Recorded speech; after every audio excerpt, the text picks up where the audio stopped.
Who wants to charge you $20? What? Talking to me about access fees. Oh my God, that is awesome!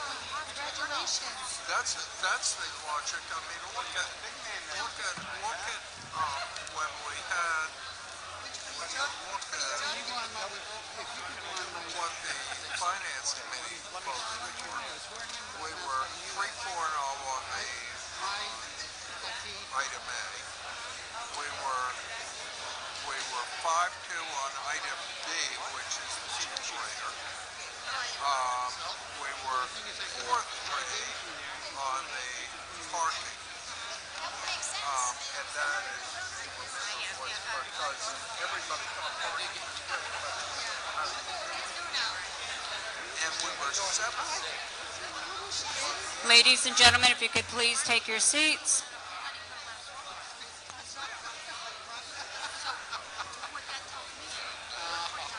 So much we thought we were going to do something for you. These data processing guys are so unreliable. Somebody is calling my name. I don't hear. Yes. Yes.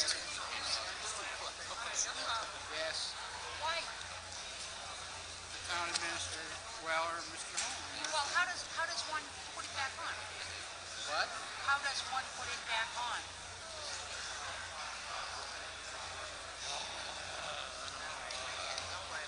Stealing the strawberry one. I haven't lately.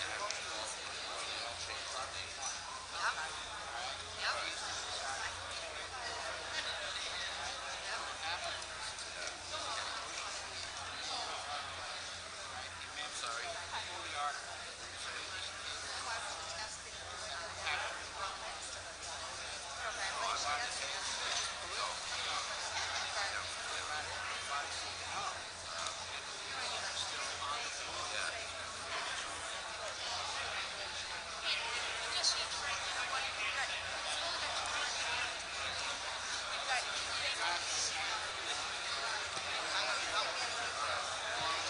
Ladies and gentlemen, if I could have everybody seated, please.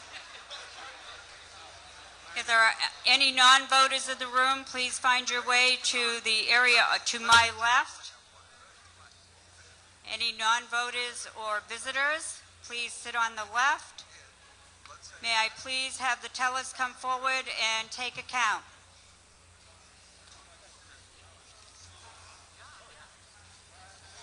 Ladies and gentlemen, please hold your cards up high so that the tellers may count you. Do not put them down until they have told you that they have finished counting your row.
Section 1. Section 1, 2727. Section 1, 27. Section 2. 26. Section 2, 26. Section 3. 65, 65. 65, 65. Section 4. 39, 39. 39. Section 4, 39. We have 157 voters in the hall. We have a quorum. We have more than the mandatory 150 voters to act on all money articles, so we may move forward with all of the remaining articles. I call the meeting to order. Last evening, I went over the rules for our meeting. They are still in effect for this evening. I'm just going to briefly go over the more important ones. That in accordance with Mass General Law, Chapter 39, Section 15, whenever a two-thirds vote is required by statute, such a vote may be declared as such by the moderator without account and be recorded as such by the clerk. Upon such declaration provided, however, that if 7 or more voting members of town meeting doubt the vote, a counted vote shall be taken. This is in accordance with Article 12 of the October 27, 2003 town meeting and approved by the Attorney General on November 11, 2003. Town meeting does not come to an end until all of the agenda items on the warrant have been decided, either by approval, by being defeated, or no action deliberately taken. The moderator will ask for a motion for each article, and voters should listen carefully to the motion as stated, since the vote and the debate on the motion, since the vote and the debate is on the motion before you. Your motion will be shown up on the screen. Sometimes it's not as it appears in your warrant, but what we will be voting on is what you see on the screen. As we voted last evening, the proponent of the articles will have 5 minutes to speak, and all others will have 3 minutes. When you stand to speak, please clearly state your name and direct comments through the moderator.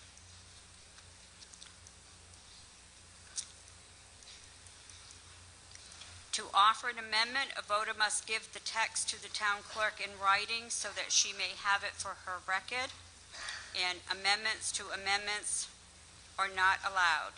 And as a reminder, on reconsideration, it must be moved on the same day that the vote was taken.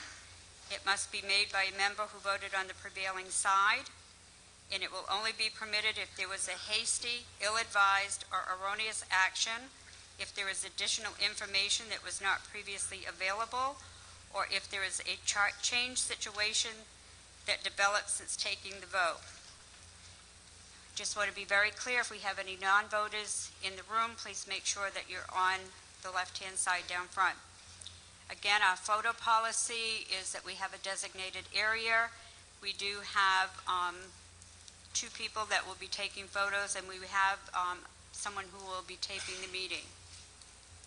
Again, if for some reason we have to leave the auditorium, please leave quickly, carefully.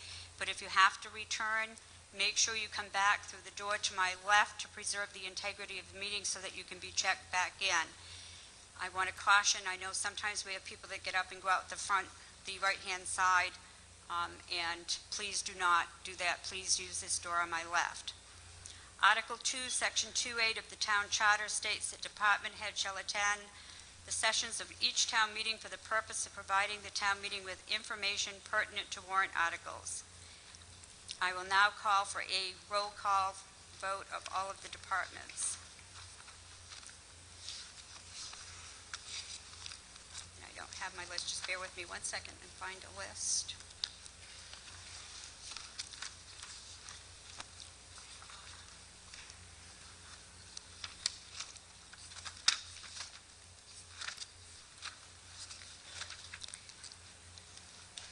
The accountant is excused due to illness. We have administration here, animal control, assessor,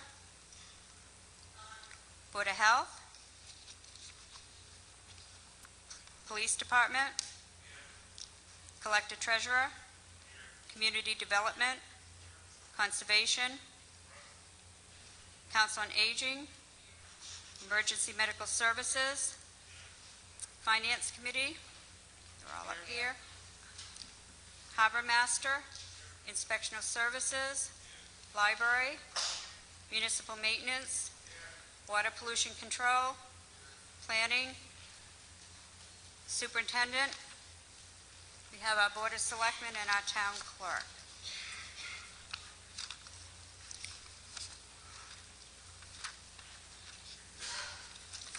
I just have one quick announcement.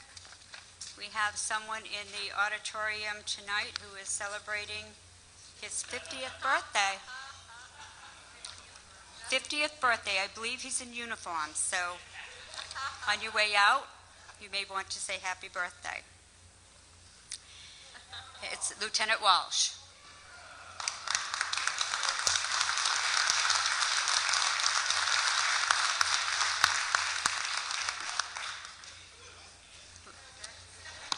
We should sing. Okay, I have a motion up here that we should sing. All those in favor? Okay. Happy birthday to you. Happy birthday to you. Happy birthday, dear Lieutenant Ben. Happy birthday to you. And many more. Those are special birthdays. Last evening, we were on Article 1. I just want, for those who may not have been here last evening, to explain the process that we took, that as the moderator, I have the privilege of being able to divide the question for the sake of clarity and to take it in an orderly fashion. So we had a motion on the floor that is before us to authorize the treasurer, with permission of the Board of Selectmen, to borrow $349,000 to be spent as follows, and it was broken down into 4 categories. It is my understanding that we have intentions of having an amendment or a couple of amendments on this article, which is certainly permissible. So we will move forward with Article 1. I'm going to recognize gentleman on my right. Point of order. State your point. Selectman Begley was up first. I was standing first, Madam Moderator. Okay, I just wanted to try, as a matter of procedure, I realize you were up, but I know where you're coming from, and I think as a matter of procedure, it would be better to take that amendment first, so that we get it on. On my right? No. Point of order, Madam Moderator. I was up first, and I'd like to make my motion. Okay, then we'll go with that. We'll try to figure out after. I'm just trying to Point make of the order, Madam process Chairman. earlier. State your point. According to the Robert's rules, the head of the body is the only one who has the choice as to who is first. Say that again, Mr. Robert's rules state that it's your choice as to who has the floor. Okay, I have conferred with council today to try to go over this, and the advice has been that I should take the amendment first so that we could make this work in a smooth and clear fashion. I know there's a couple of amendments, and as a matter of procedure, I am going to go to Mr. Sweat for his amendment. On my right. Jeff Sweat, Cremizet Road. I'd like to make the following amendment. I move to amend the motion on Article 1 by including the transfer of $21,000 from general fund debt principal to fund the first payment on a lease purchase of 2 school buses. I have a second to speak to your amendment. The first thing I'd like to do is correct the impression that we have maxed out our credit card.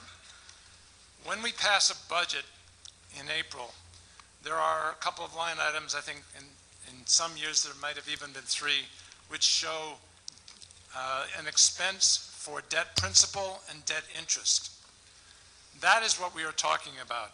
If we have less debt to pay, either principal or interest, we have a little room within the budget to incur that additional or that different debt principal and interest. It's equivalent to being able to refinance your mortgage and realizing that the amount of money you're going to have to pay during a given year is less.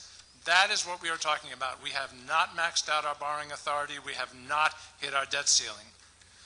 The second thing I'd like to make clear is that the original article had 7 buses. We are only asking for 2. There are many buses that were actually bought, manufactured, purchased literally before the year 2000 within our fleet. It is time we not only took this issue as a public safety one and realized that the aging of our fleet does create problems, does create additional expenses, and allow our mechanics to do a decent job on newer vehicles. They can do a decent job on older vehicles, but it's going to cost them a lot more time and a lot more money to do that, and that raises the operating expenses and raises the budget for our non-net budget, which is the number that you approve in April of approximately $1.4 million.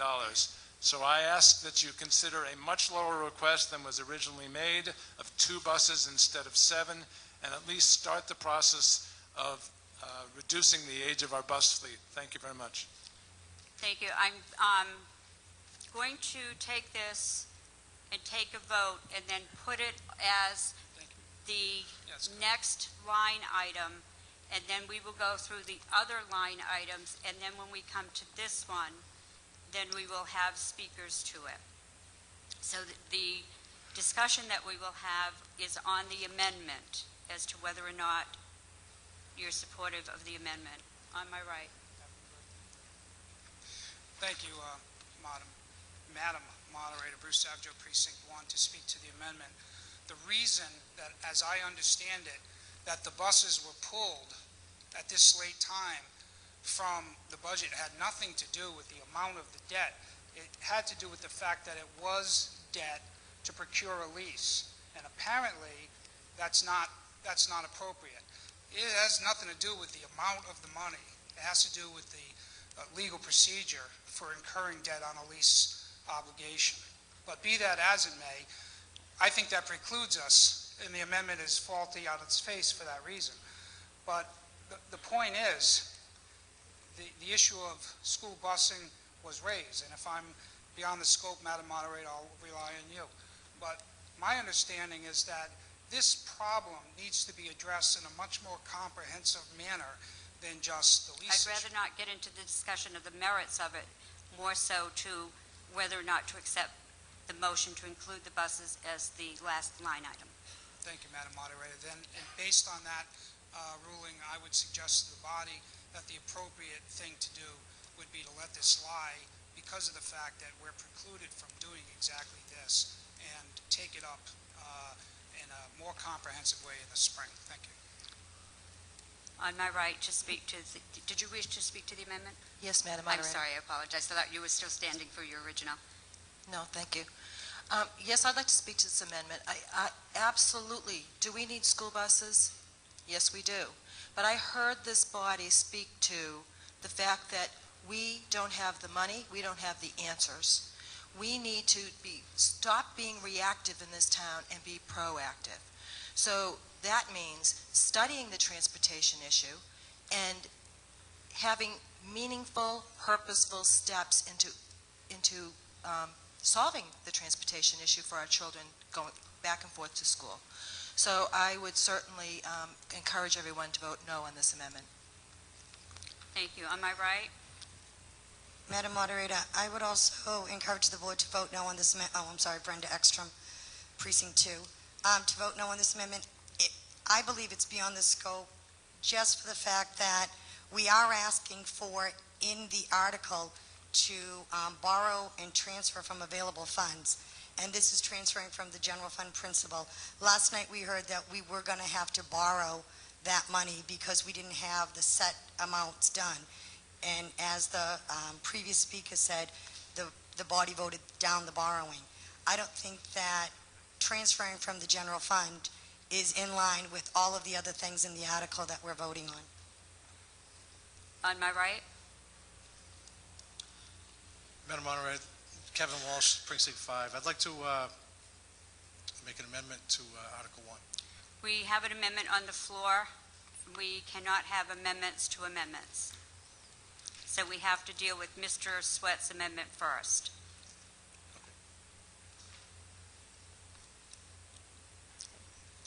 Okay, is there anything further to be said on Mr. Sweat's amendment?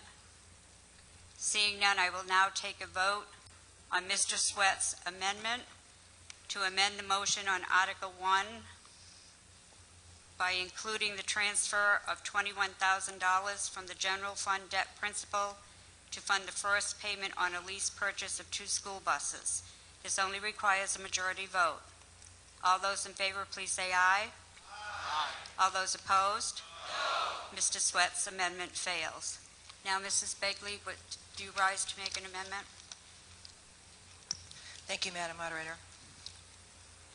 I move to indefinitely postpone action on Article 1.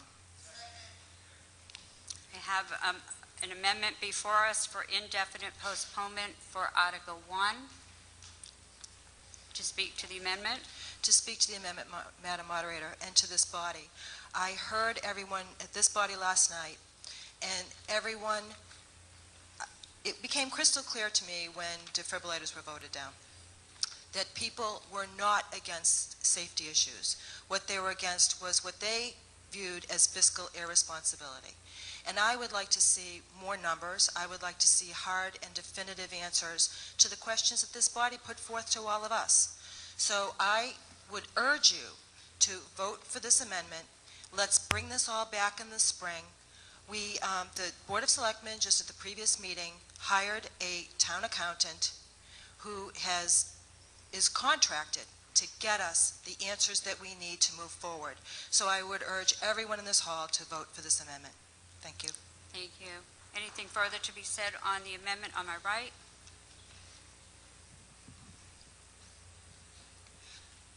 Dorothy Heath, Precinct 2.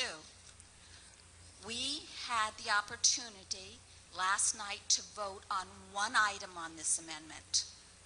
That's the way it was broken down. If we pull this off the table, we're telling the citizens of Wareham that they don't have the right to vote on things, that you have made the decision for them, that you don't approve of the way they voted on the first part of this section, so therefore they're not going to get to vote on the rest. I think whether you want to vote for or against, you have the right to vote on each of these items in this article, and I suggest you vote the amendment down. Thank you. Mrs. Brant? Thank you, Madam Moderator. The former speaker kind of stole my thunder, but however, I would urge the body to not vote this down because there is one critical article here that is truly a health safety issue, and that's our ambulance situation. And I think the people of this town deserve to hear what kind of difficulties we're having in this department, and they can also understand how much money the EMS is turning over to the town every year. So please, don't vote, don't go along with this amendment. It's not a good thing, and it's not the best thing for the town. Thank you. Mrs. Winslow? Thank you, Madam Moderator. Through you to the body. I believe that Mrs. Begley made the amendment that needed to be made. It's really not about the items that are on this list. Every one of these items is important. None of us feel good about voting no for defibrillators, ambulances, things of that nature. But if we're going to demand fiscal accountability and responsibility, there are no exceptions. Because when you make one exception, you have to make more exceptions. And how do we say to people, well, we bought an ambulance, but we didn't buy the defibrillators? You can't do it. Mrs. Begley, my colleague, and anybody who watches on Tuesday nights knows we don't often agree, but she nailed it. Let's support her. Let's put this off until the spring. Let's see the numbers. Let's do what has to be done, and let's move on with the rest of the warrant. Thank you. Mr. Paulson? Thank you, Madam Moderator. Dick Paulson, Precinct 3. I am in total accord with Mrs. Begley. I think that's a very sensible amendment. I think it should be supported. We've had trouble, I think, as most people, certainly the people here in the FinCom know, we've had trouble getting numbers and getting analysis. What she's suggesting, if it's carried through, and I would hope it would be, is an opportunity to clarify some of the many issues that we face. So I find myself in, I guess, contradistinction to some of my colleagues on the FinCom. I'm going to vote for this, and I urge you to do so. Thank you, Madam Moderator. Thank you. Is there anything further to be said? Mrs. Heath, you have had some time. Is there anyone else that wishes time to speak to the amendment? If not, Mrs. Heath, you have about 30 seconds left. My last point is that the town administrator told us last night when asked, we had the money for this. Has something changed in 24 hours that we don't know about? Thank you. Is there anyone else that wishes to speak to the motion? Mr. Holmes. Well, to correct the record, the town administrator last night told us that he had found a funding source, and that funding source was borrowing the money. So to say that we have this money is incorrect. So I want to correct that. If we need to go down this list, Madam Moderator, I don't have an issue with that. And maybe Mrs. Begley would take her motion back and go right down the list one at a time and move no further action if that's what the lady would like. I don't have an issue with that. But again, I'm going to say the same thing we said last night, that we don't know what the numbers are. Hopefully, we're going to get ourselves on track to find out what those numbers are here in the very near future. And when we come back before the town in the spring, we hope to have a good so that we know what's going on fiscally in this town. So I understand her point about we took up just defibrillators last night, and I don't have an issue with doing them one at a time, or to be expedient, as Mrs. Begley suggests, that we just do them all at once and vote no further action. Thank you. Is there anything further to be said on the amendment? On my right?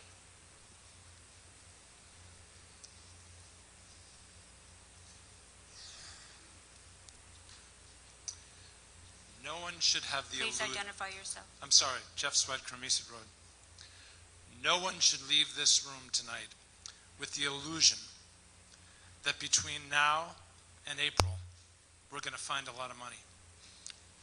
It is not going to happen.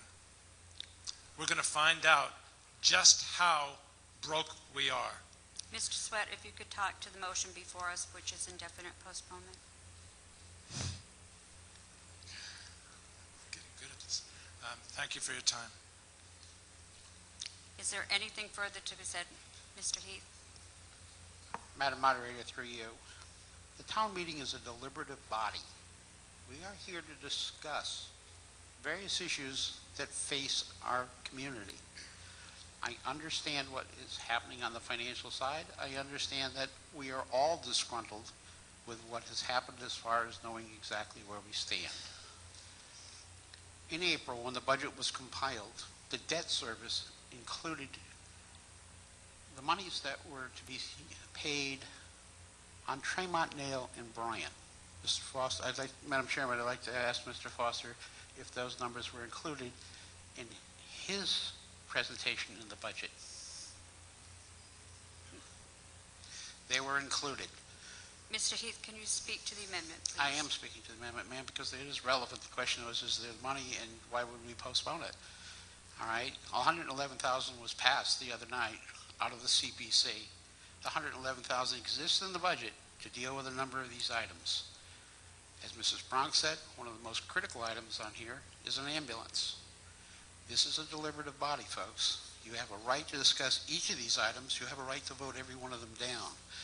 Many, many important issues for the future discussions would come up from this body tonight. But if you want to shut off conversation, because that's not how the Board of Selectmen works, okay. Gentleman on my right to speak to Mrs. Begley's amendment. Thank you, sir. To speak to the amendment, Bruce Savageau, Precinct 1. Yeah, we're a deliberative body. That's what we're doing. We're deliberating this issue. We're not being told as a body, you don't have the right to vote. We're being asked if we choose to vote in mass or if we choose to vote individually. I choose to vote in mass because the selectman is correct. We don't have the information. We were soundly advised of that last night.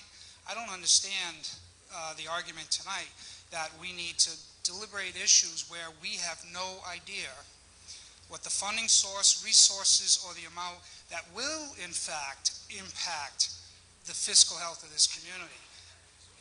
All we're saying is we got to wait till spring and sort this out. That seems to be a logical, plausible approach to a problem that we ran into last evening. And I would urge you to support Mrs. Begley's amendment. Thank you. Thank you. Gentleman on my left. I'd like to move the question, please.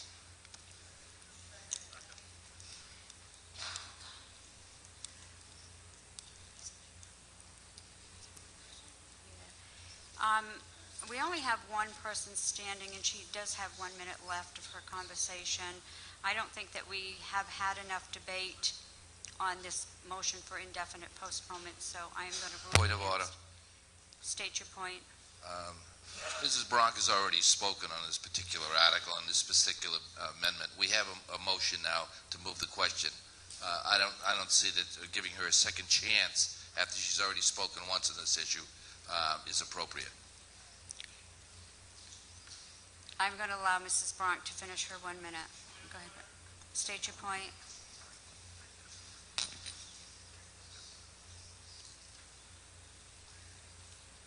John Donahue. Madam Moderator, town meeting time says all debate ends when a motion to move the question is made. It's not debatable. Debate stops. We make a decision as to whether we want to move the question or we want to hear from more speakers. That's the purpose of the motion, Madam Moderator.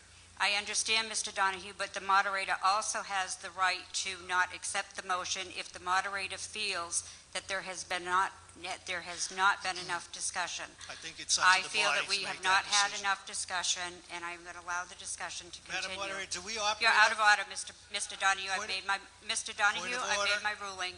I'm asking another point of order. No, Mr. Donahue, I've made my ruling. We don't operate under town meeting time anymore? We do, but the moderator has discretion. Mrs. Bronk.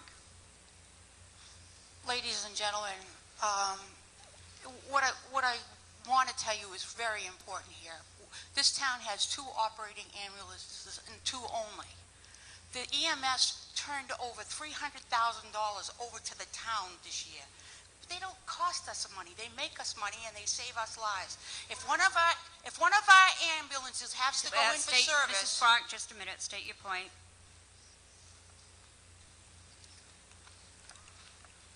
The obligation is to speak to the amendment. We're not That's here to correct. discuss ambulances. We're here to discuss the amendment.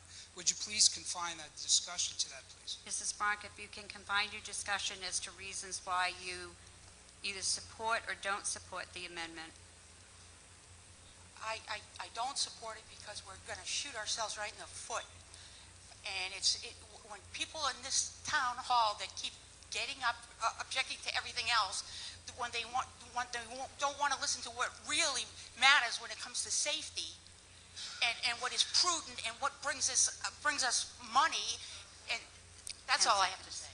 Is there anything further to be said on Mrs. Begley's motion for indefinite postponement? I see no one else standing. The vote now will come on Mrs. Begley's amendment for indefinite postponement. It requires a majority.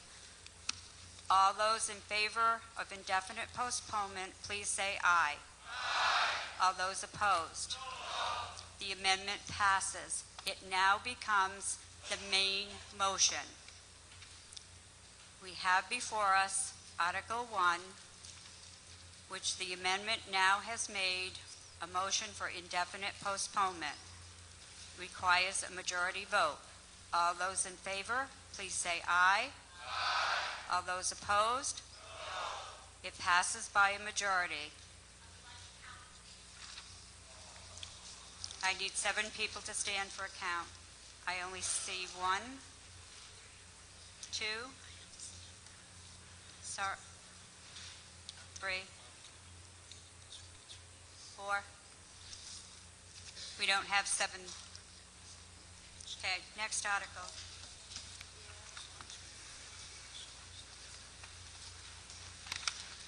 Number 16.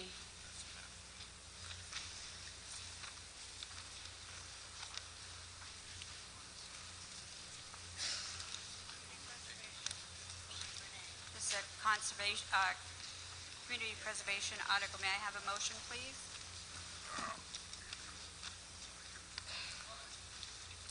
number 16.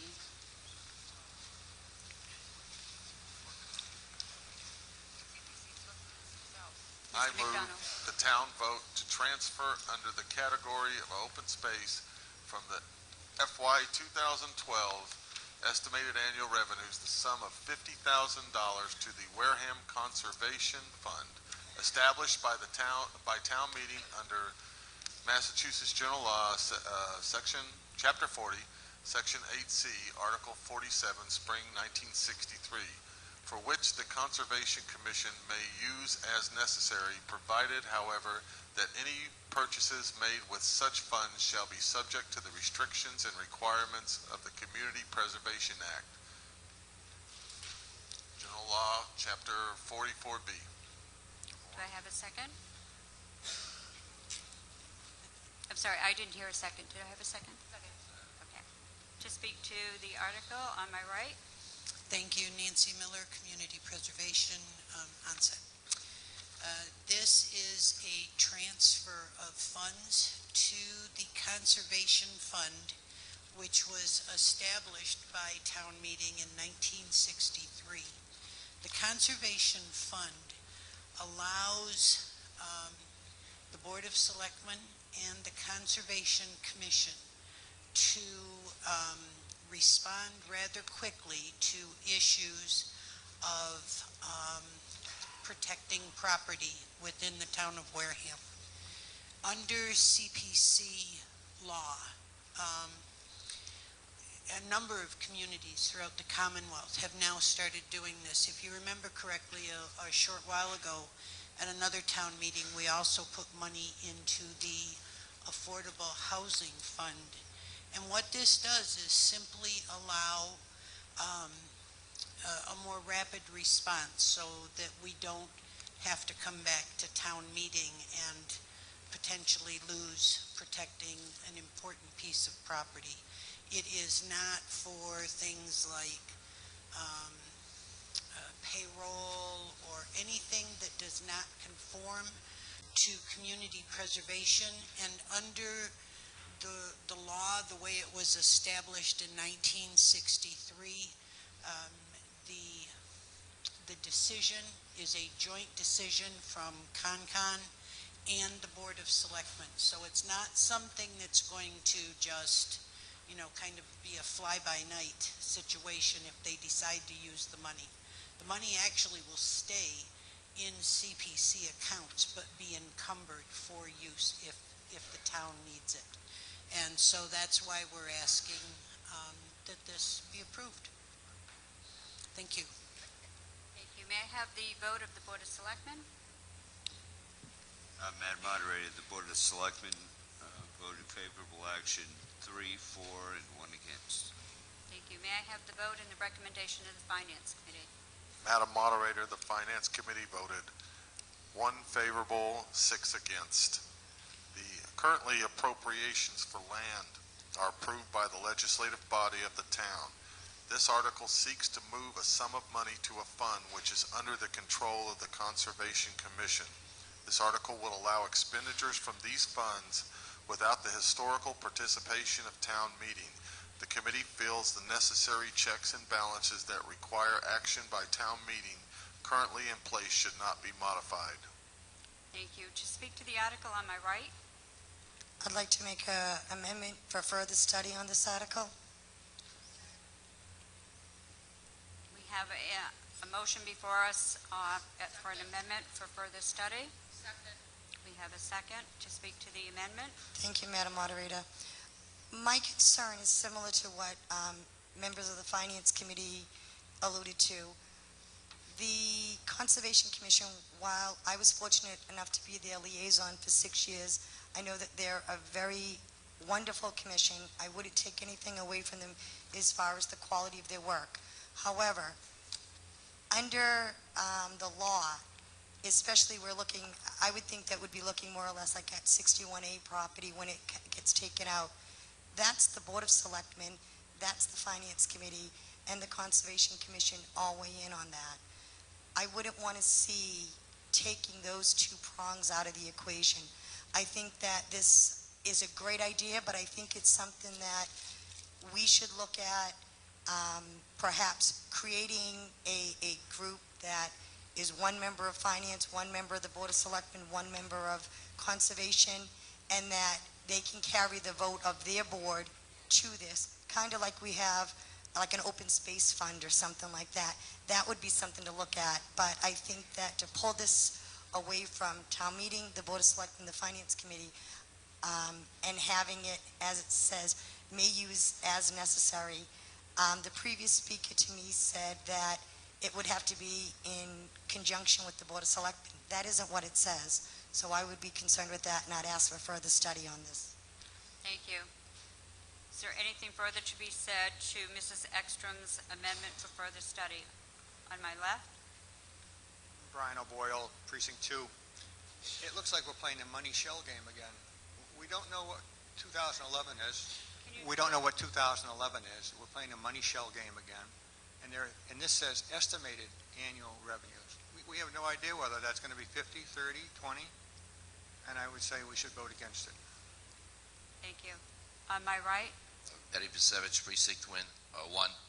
Just a question. How much money are we receiving in the Community Preservation Act? I know when we originally started, we had matching funds from the state. We're still currently collecting the 3% from the residents, but how much is the state giving back to us percentage-wise, and how much is that money? To answer the question?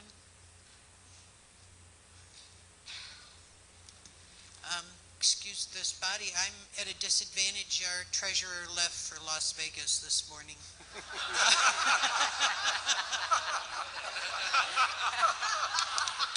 We hope she comes back with a lot of money.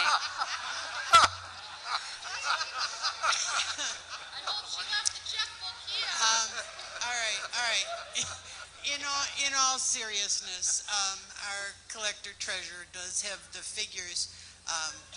Okay, this is not money. Mrs. Miller, we have Mr. Pasevich had a question. You rose to answer his question. Yes, this is not money out of the general fund. I do know from the quick report that we had last evening, after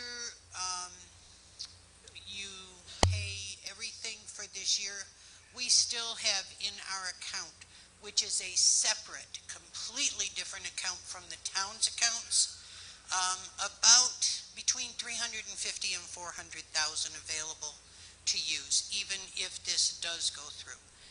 And I do need to speak to Mrs. Ekstrom's comments. To answer Mr. Pasevich's question, Mr. Foster. The state contribution that was received this October 14th, 2011 was $195,008. Last year, during fiscal year 2011, we collected approximately $581,000 from taxes, real estate taxes, and another $6,500 from tax title.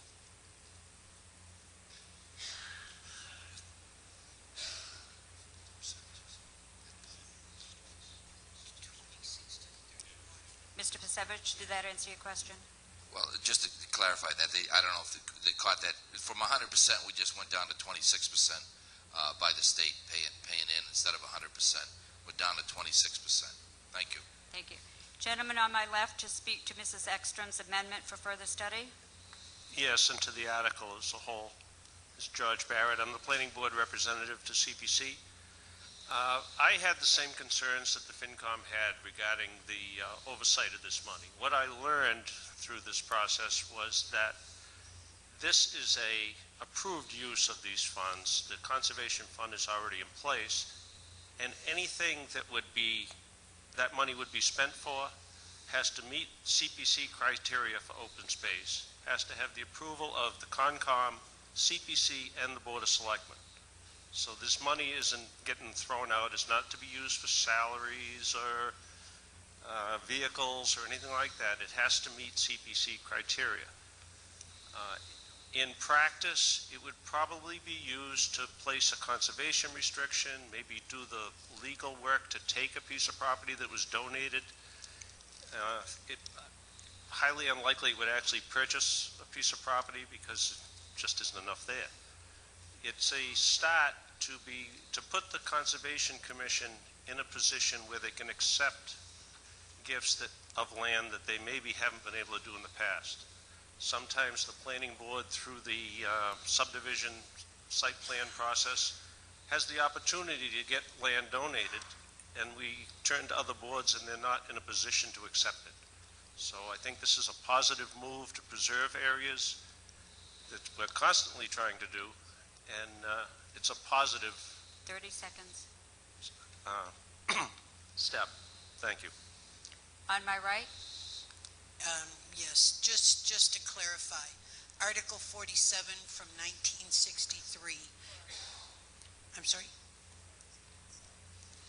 Article 47 makes it very clear that the Conservation Commission cannot make decisions out of this fund without the Board of Selectmen, the entire Board of Selectmen, not one representative. The entire board is part of the process. So it is the Conservation Commission and the Board of Selectmen, as well as Community Preservation, that would decide whether or not these funds, and it's 50,000, whether or not these funds would be available to help. Mrs. Bagley? Thank you, Madam Moderator. To speak to this from a previous speaker that said that this money came out of the general ledger, this comes out of taxes. So it doesn't come out of the general ledger. It's an amount of money that's set aside for CPC. This is 3% tax, and the matching funds that come from the state, those don't come magically. Those are also our tax dollars. So I would urge this body to vote in favor of this amendment. Is there anything further to be said on Mrs. Ekstrom's motion for further study? Seeing no one standing, the motion now before you for your vote is an amendment on Article 16 for further study. It requires a majority vote. All those in favor, please say aye. Aye. Those opposed? No. The chair is in doubt. I am going to ask for a hand count. If the tellers would please come forward. Please raise your cards. All those in favor of Mrs. Ekstrom's motion for further study, please hold your cards up.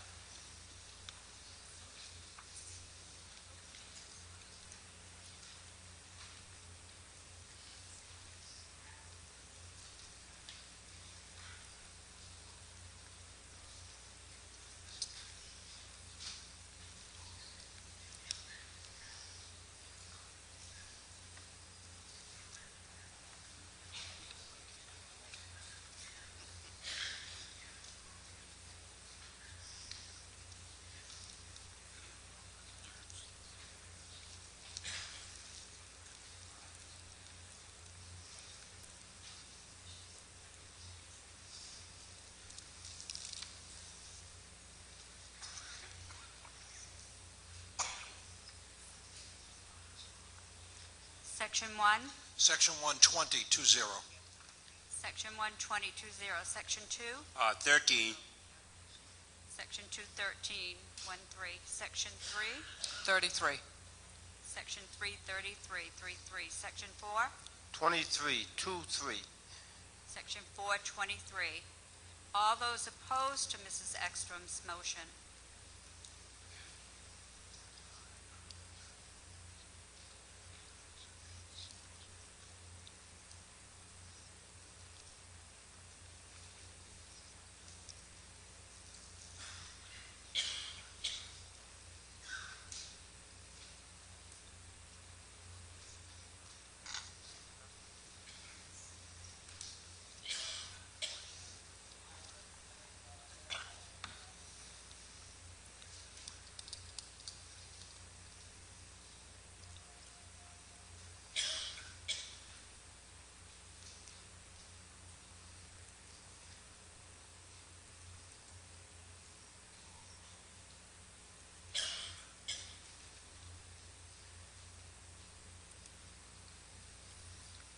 Section 1. Section 1, 8.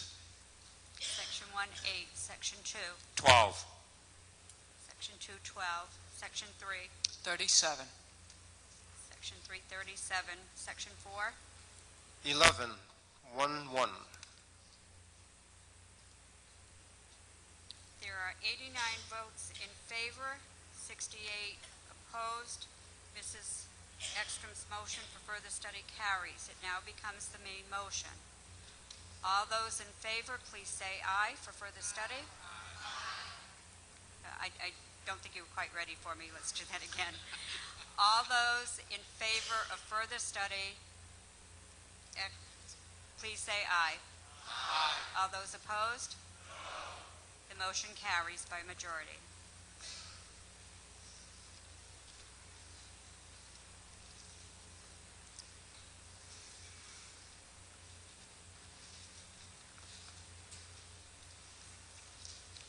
Number 6.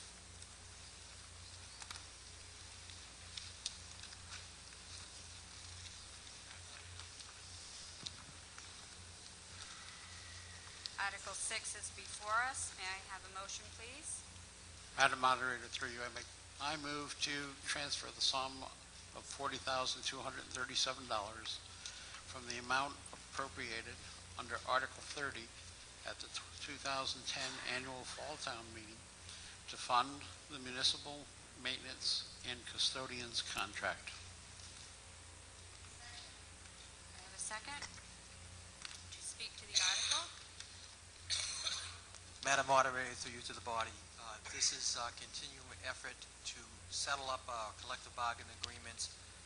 This would be included in 7 collective bargaining agreements, would have taken us through June 30th of 2011. This is a major step forward. The reserve account was set in place to cover the costs associated with this collective bargaining agreement. Thank you, Madam Moderator. Thank you. May I have the vote of the Board of Selectmen? Madam Moderator, the Board of Selectmen voted favorable action 301. May I have the vote and recommendation of the Finance Committee? Madam Moderator, the Finance Committee voted 601 in favor. Thank you. To speak to the article, Mrs. Winslow? State your question.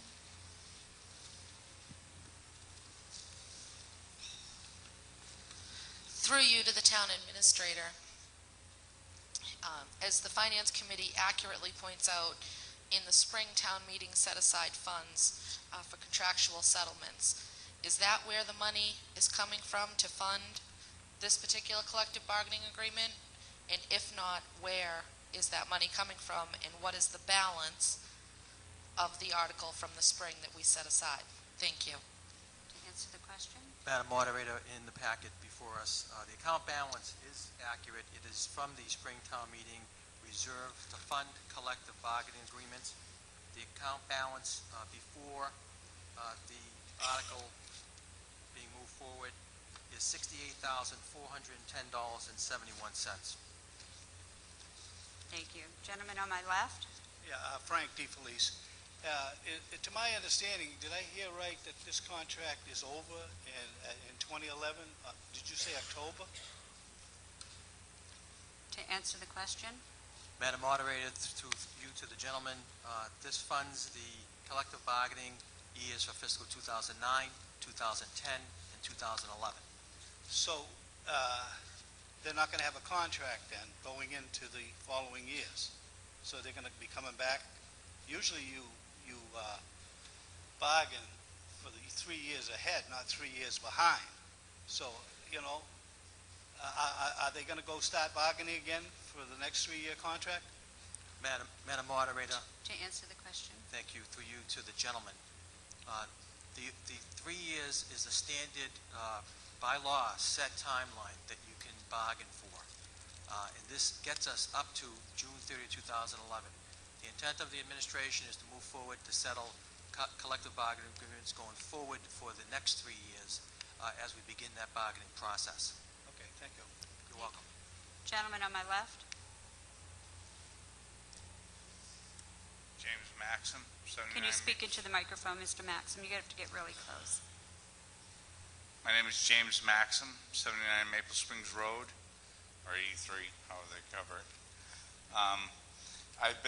I'm the union steward for this group. I have also been working with Mr. Andrews. We've tried to settle this contract. We have a contract settled. It's taken some time.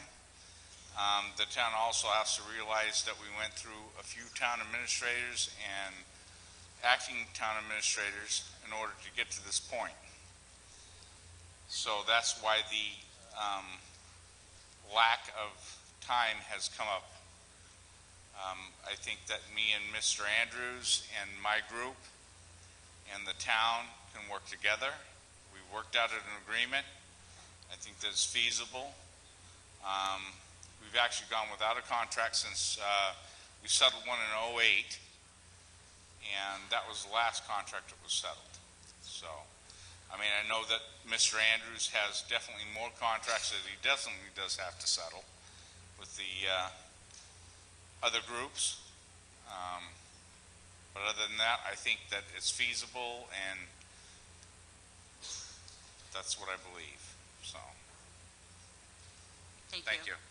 Is there anything further to be said on Article 6? Seeing no one standing, we'll now call for the vote on Article 6, which requires a majority vote to transfer the sum of $40,237 from the amount appropriated under Article 30 at the 2010 Annual Fall Town Meeting to fund the municipal maintenance and custodians contract. All those in favor, please say aye. Aye. All those opposed? It passes by a majority.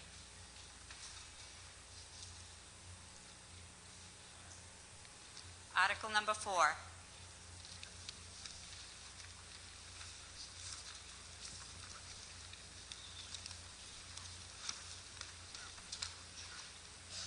Article 4, may I have a motion, please? Madam Moderator, I move to transfer the sum of $19,712 from the amount appropriated under Article 30 at the 2010 Annual Fall Town Meeting to fund the dispatcher's contract. Have a second? Is there anything to be said on the question? Madam Moderator, through you to the body, this is very similar to the previous contract. It is for the dispatchers of the police department. And once again, it does cover funds needed that have been set aside in the 2010 reserve for fiscal years 2009, 2010, and will bring us current up to 2011.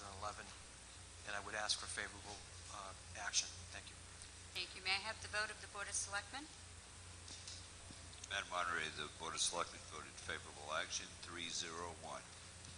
May I have the vote and recommendation of the Finance Committee?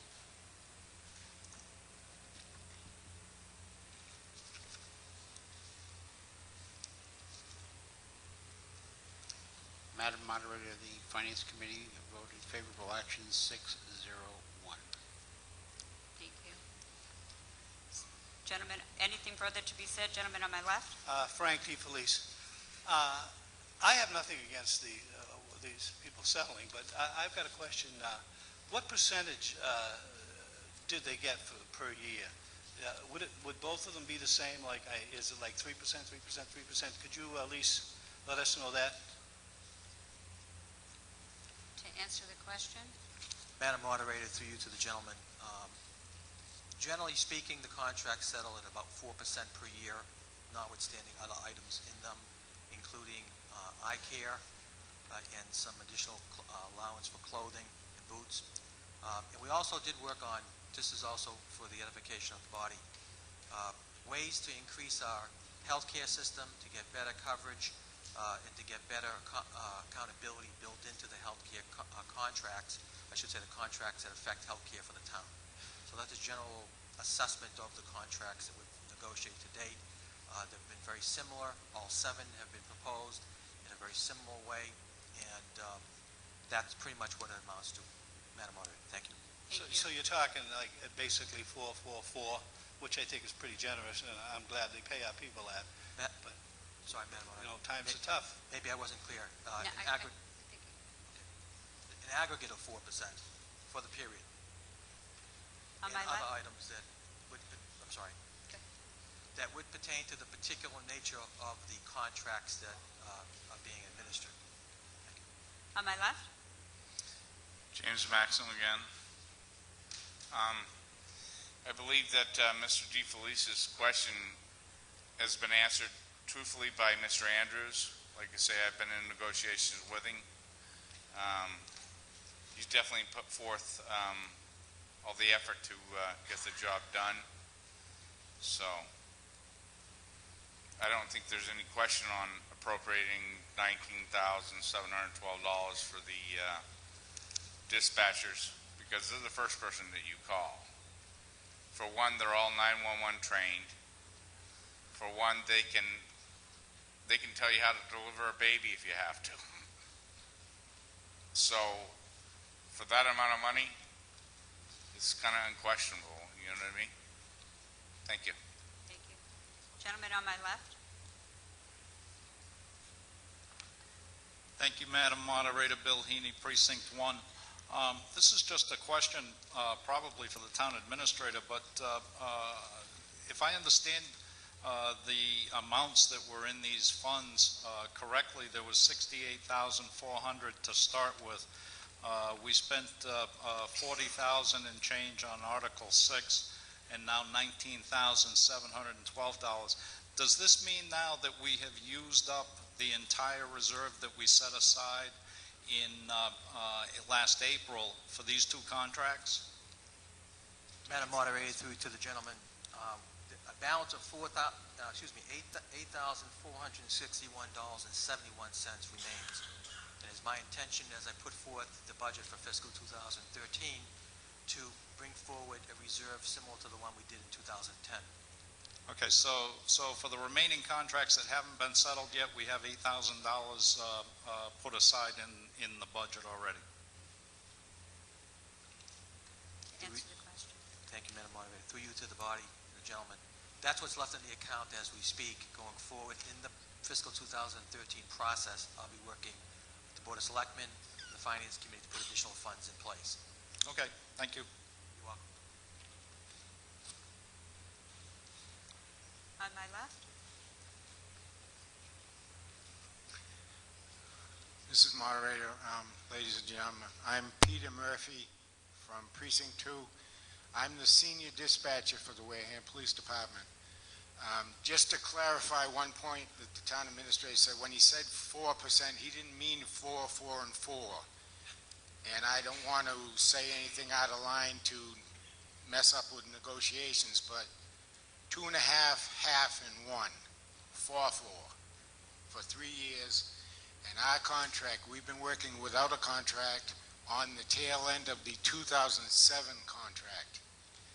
Now, if you've been reading the papers, you know what's going on at the police station. We got all new technology, all new computer system, all new communications, complete new communications desk, and we have a new chief who has given us a new start.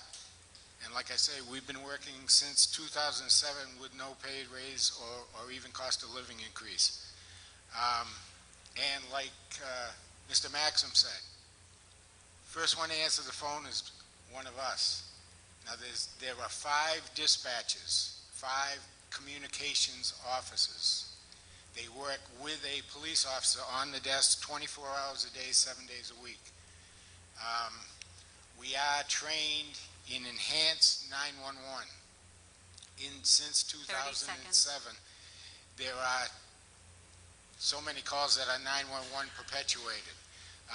Just to finish up, this year we stand at 37,000 calls that have to be entered and dealt with. Now that ranges from emergencies to is there school, but still somebody has to answer the phone and type it in, and that's us and the people that work on the desk. We appreciate your consideration. Thank you.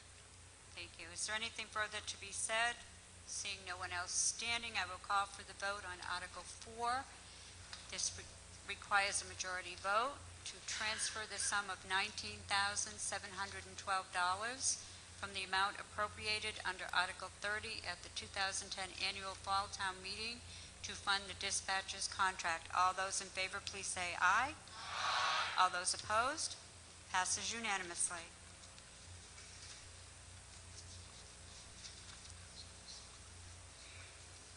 Article 22.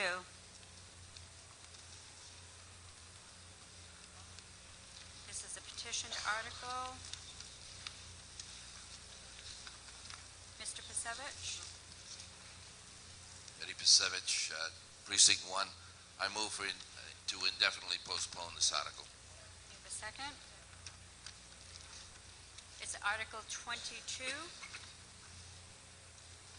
speak to the article for indefinite postponement, Mr. Pasevich? Just a comment. It was the opinion of the petitioners that anonymous literature isn't what people want to see here at town meeting, and that people ought to have the fortitude to put their names on things that are going to be distributed here at town meeting. Thank you. You have the vote of the Board of Selectmen.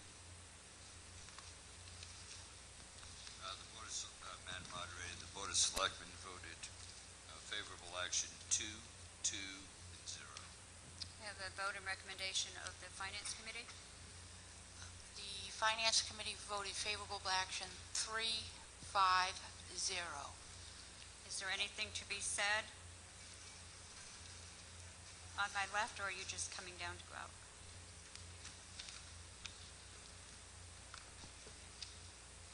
On my left?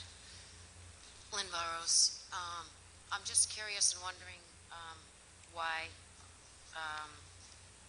the proponent of the article wants to postpone it.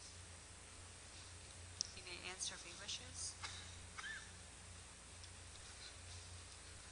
Based on the opinion of town council, we've indefinitely postponed this article.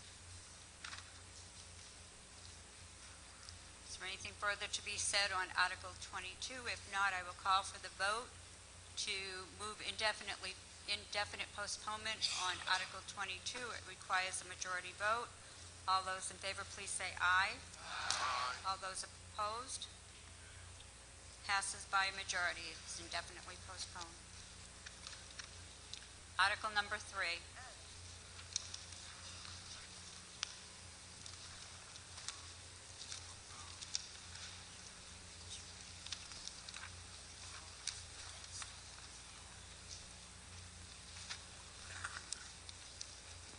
I have a motion.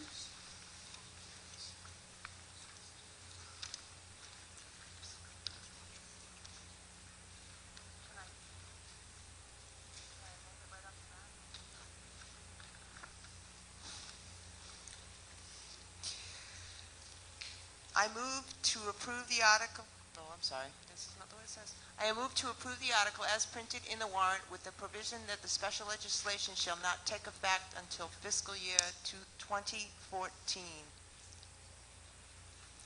Thank you. Do I have a second? Do I have a second? To speak to the article?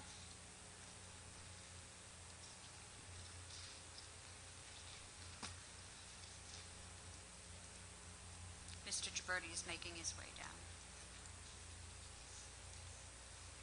Thank you. Jim Gibberti, Precinct 3.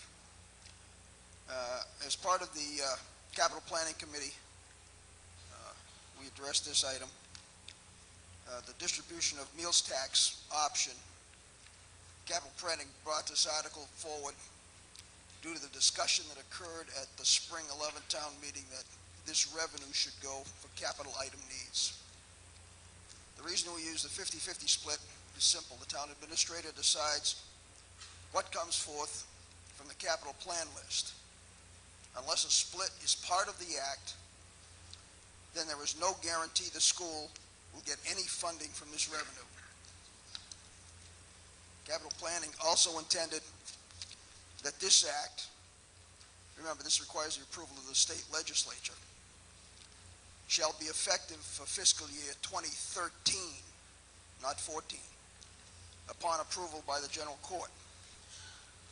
We would hope that this act will happen in a timely manner, unlike the charter change special act for the charge of the sewer commissioners, or change of the sewer commissioners, which is now going on a year. Thank you.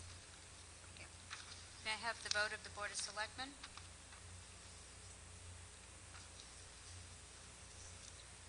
The Board of Selectmen, Madam Moderator, the Board of Selectmen voted favorable action one. Can you speak into the microphone, Mr. Holmes, please? Madam Moderator, the Board of Selectmen voted favorable action 1, 3 against, 0. May I have the vote and the recommendation of the Finance Committee? The Finance Committee voted favorable action 2, against 3, and 1 abstention. Therefore, favorable action failed. This article would petition the General Court to enact legislation on behalf of the town of Wareham to designate the funds from the specific revenue for capital expenditures and establish a percentage allocation. Although such an allocation might be currently desirable, it may not be in the long-term best interest of the town. While the Finance Committee recognizes the deficiencies and needs of both the capital costs of the town and the school department, these funds might best be included in the town's general fund until a capital expenditure policy has been formulated. Without such a policy, this article is moot, as the funds would not be an addition, but merely an alternate source of funds that would have been appropriated anyway. Thank you. Mrs. Bakley? Thank you, Madam Moderator. I am in agreement with the assessment by the Finance Committee. Right now, we are able to vote, as you can see, line by line for any kind of budgetary items for the town of Wareham. But come spring, we get just a final number from the school department. So I say that this body should be voting line by line. And if it's capital expenditures, then we have the Chief Procurement Officer here as well. We need to have, all of us need the opportunity to vote on this sum of money. And there's certainly a significant sum of money that will be coming in from the meals tax. I urge this body to vote no on this article. Thank you. On my right? Thank you, Madam Moderator. I would also urge the body to vote no on... Just state your name, please. Brenda Ekstrom. I would also urge the body to vote no on this article. One of my concerns with it is that we just try to get money out of the budget for school buses. The historical significance is that the town side of government has always bought the school buses. And unless there is some type of agreement that if the money goes over there, then those responsibilities go over there, then I think we need to keep it on the town side, and so that the capital planning, Board of Selectmen, and Finance Committee can make appropriate recommendations on where the need is at the time. Thank you. Thank you. On my left? Thank you. Lynn Burrows. Question for a previous speaker regarding capital planning. Did capital planning vote on this, or was that a personal opinion? To answer the question,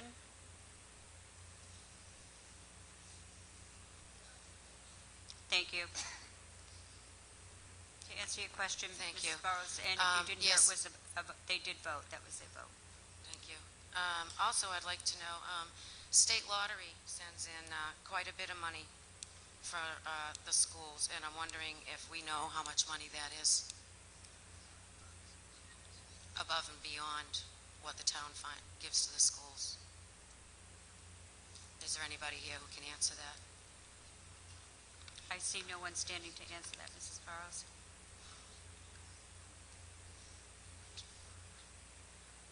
To answer the question, Mr. Swett?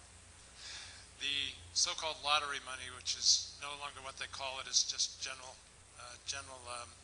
municipal aid, goes into the general fund, and none of it is specifically directed to the schools. Okay, I think the whole state is under the impression, I don't necessarily doubt what Mr. Sweat is saying at all. I think the whole state is under the impression that they're sending us money for schools. At any rate, I'm against this article because I agree with some of the former speakers that we should come in here and decide how much money we have and how it's going to be spent. It's going to be a big chunk of change. It's a meals tax. Let's put it in the general fund, and perhaps in the spring we'll be able to buy a couple buses with it. Thank you. The gentleman on my right, I believe it was Mr. Savageau, was before you. Mr. Savageau, the only thing I have with that is I have three other people that were standing prior to Mr. Pasevich, and I would really prefer to take people in order Fine, that they stand. no problem. I've never refused the mic. I actually, Bruce Savage, Precinct 1, I actually agree with the standing member of the Finance Committee who, on Article 16, substantially stated the case that that article carved out sort of an exception to the, I guess my objection is parliamentary. This article carves out an exception to the process. It essentially, I'm sure, is not intended to do so, but creates an end run around town meeting, the Finance Committee, Board of Selectmen, and of course the town administrator.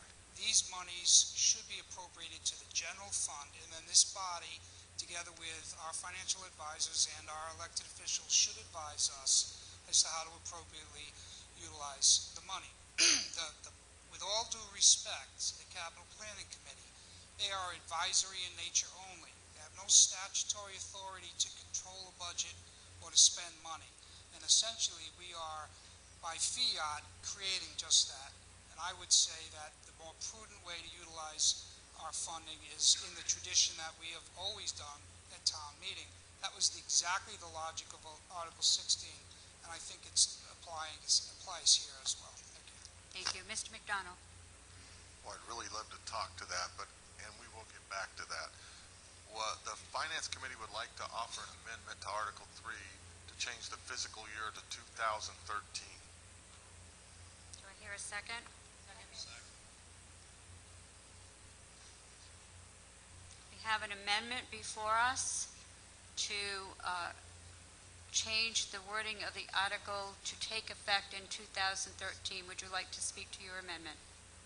No, originally when we voted on this, and our vote was 3-1, I believe, we voted with the concept that it was 2013, and this came up later, and this was a change that, I don't know that it changes our vote that much, but it's still something that we would like to go back to the original of 2013.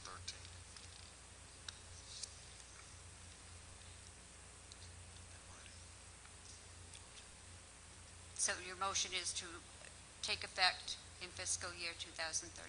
That's correct. Thank you. To speak to Mr. McDonald's motion, amendment, did you wish to speak to the amendment? Actually, Madam Moderator, Bill Heaney, Precinct 1, the gentleman on the Finance Committee stole my thunder. That was my amendment as well. I support the amendment, and I hope the body does as well. Okay. Mrs. Bronk, do you wish to speak to the, okay. I think, am I right? State your point? Yes, I did.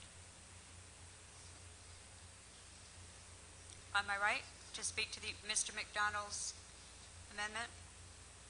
No.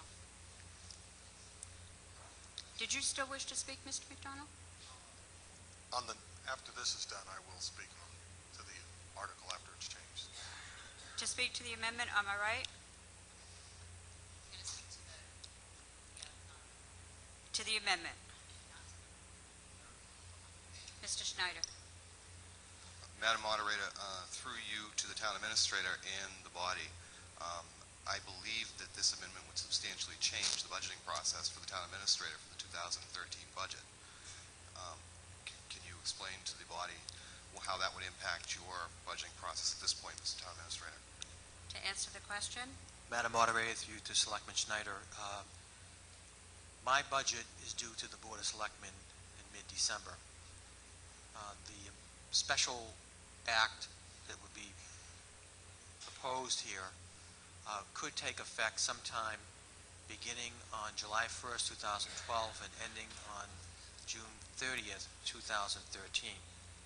Could potentially wreak havoc because we have the funds going to a particular direction decided by the body, and now we have a special act saying that it's going to be divided up sometime during fiscal 2013. So the prudent way to go about this, and who knows when the legislature is going to act. I've been waiting for House Bill 3737 that was enacted by the legislature on the governor's desk to provide us with additional local aid to be restored to cities and towns for the past week and a half.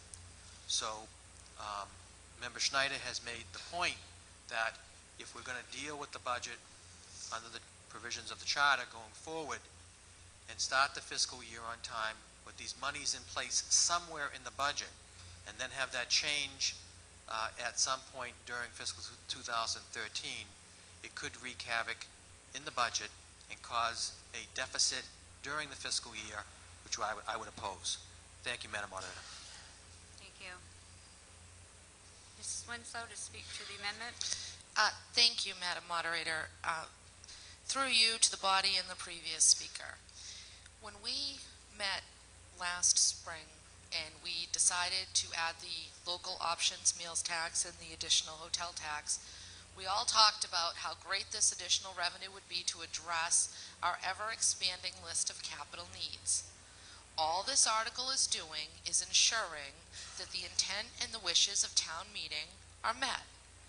Mr. Andrews certainly can Mrs. build his Winslow, budget should Could you this... make your argument to why you're supporting that it be changed to 2013? Because because we voted for this in April. The monies that come from this meals tax, when there was an ad hoc budget committee, and when this option was discussed, the meals tax and the hotel tax and all these additional taxes, we talked about it as a way to address the large expenses. The sooner this takes effect, the better. If town meeting votes tonight to implement this for FY13, the budget can be built around it. It's not a real problem. This money should be going to these needs that are expensive, and it's hard to find areas in other places of the budget. So I would say the sooner we allocate this money to the capital expenses, and the reason that as liaison of the Capital Planning Committee, they did it 50-50 was to ensure that the needs of both the school and the town side are met. So I urge you to support the amendment, and I urge you to support the article, and hopefully this will begin to start addressing that long list of needs that we as a community have. Thank you. Thank you. Mrs. Bronk to speak to the amendment. Mr. Paulson to speak to the amendment. Thank you, Madam Moderator. I hope not to create any havoc by asking this question, but just how much money are we talking about? To answer the question. Madam Moderator, through you to the gentleman from the Finance Committee, approximately $400,000. And that's based on the Department of Revenue's estimates that we have. And we are running currently for the month that we were able to track through the state at 97% collected on that amount for the month. And obviously we'd like to see a full year trending on it, but it's approximately $400,000, Madam Moderator. Thank you. Thank you, Madam Moderator. On my right, Mrs. Donahue. Thank you, Madam Moderator. Through you to the body. I don't think it matters whether it's fiscal year 2000 or 2013 or 2014.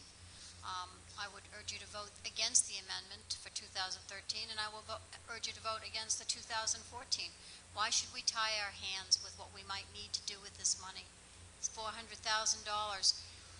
I understand that we have a lot of capital needs, and it would be nice to put the money towards it. But what if we need something else even more that's imminent, that has to do with services that could be disrupted for the citizens, or even for the school department? I don't think we should tie our hands by tying this money to capital planning. So thank you. I urge you to defeat both the amendment and the motion. Thank you. Gentleman on my left. Yes, Steve Curry, Precinct 5. I'm in favor of this amendment, the motion, and the reason why I am is when we voted on this last spring, it was brought before us and passed by the members here to go towards capital planning items, so it's not coming out of the basic budget, and also to go towards the school department. Now, we voted on an increase of a tax to get money to do capital improvements.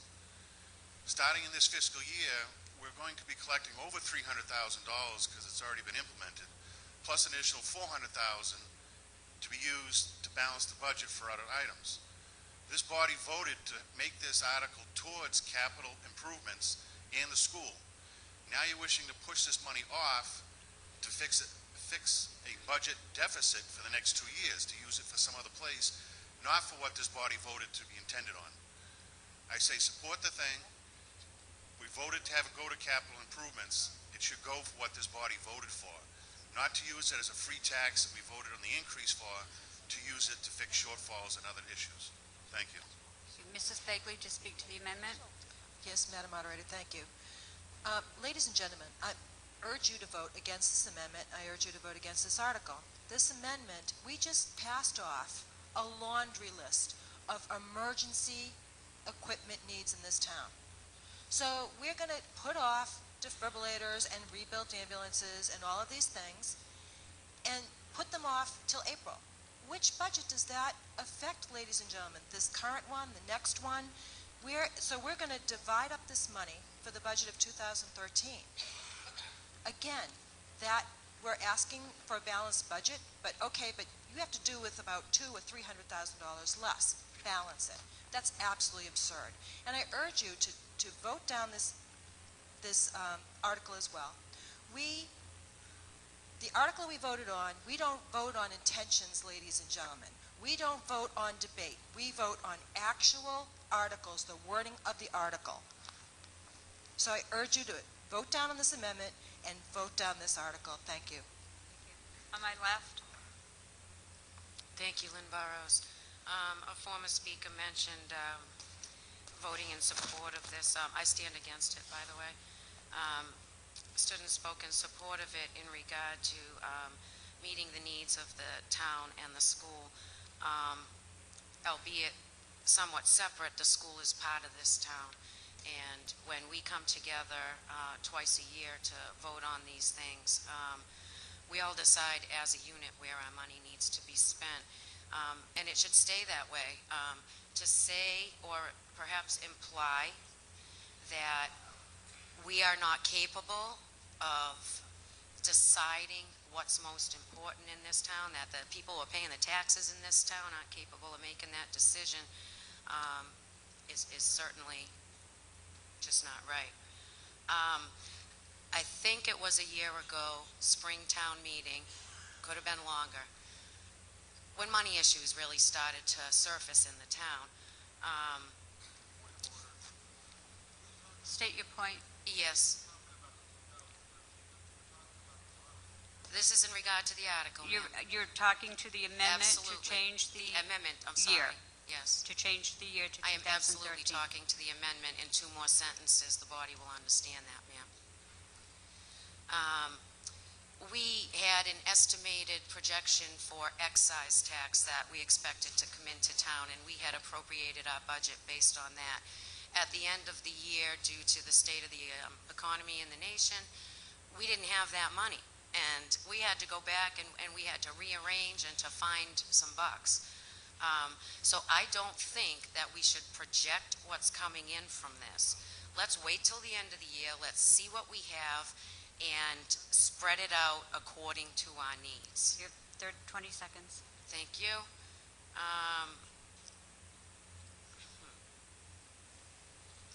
Just on, I made a note regarding capital improvements, and I don't know why. I'll just state that we are responsible enough to decide what the needs are of this town and vote on it and appropriate our own money. Now, Mrs. Bronk, are you standing to speak to the amendment? I'm not quite sure because you said first no. I wanted to speak to the article, but we are all supposed to be speaking to the amendment, but nobody else is here. So, I mean, I'm trying to get there. Believe me, I am trying to get there that we're speaking to amendments or we're speaking to the article. on the amendment, we can just vote on the amendment? Do you wish to speak to the merits of why you either want to change the amendment for 2013 or not? No. Okay. If you, yeah, you can't move the question at the end of the speech. Mr. Haney? Thank you, Madam Moderator. Bill Heaney, Precinct 1.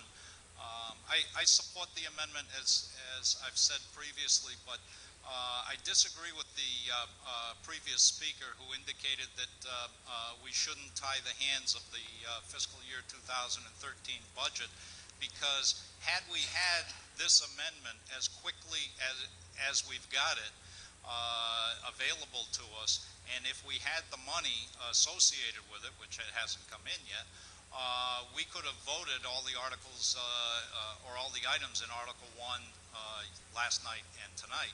This article, or this amendment, should be put in as quickly as possible so that we have a source of funds to tap for our capital improvements, whether they be school buses or defibrillators.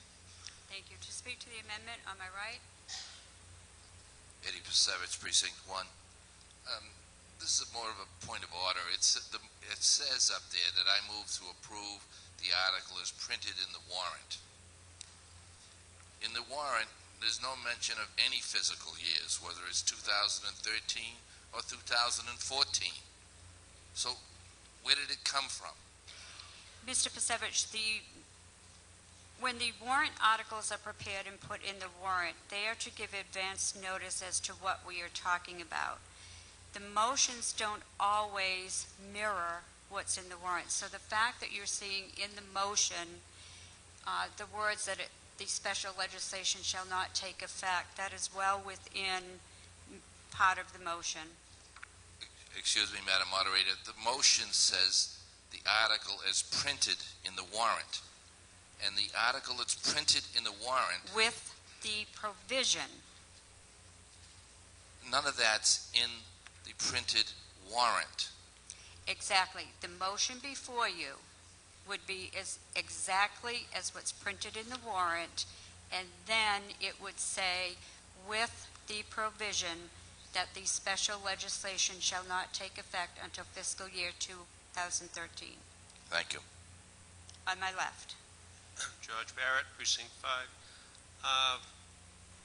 My exposure to special acts of the legislature tells me that we could be standing here next October and it's still not taking place. How would that affect that amendment? It wouldn't. Whenever the legislature takes action, that's when... Does it make it retroactive, or are we just going to go on from that point? It's usually 90 days after the legislation is passed. My experience, that's wishful thinking, but... Gentleman on my left. My understanding here, I Newman, think, is Precinct 1. I'm sorry, on my left? I'm sorry, with me? Yes. Okay. Yeah, I thought I was the left. Oh, I'm sorry, I didn't see Mr. Newman. Would you yield the floor to Mr. Newman? I'm sorry, I didn't see him. As long as he doesn't move it. Jim Newman, Precinct 1. Move the question on the amendment.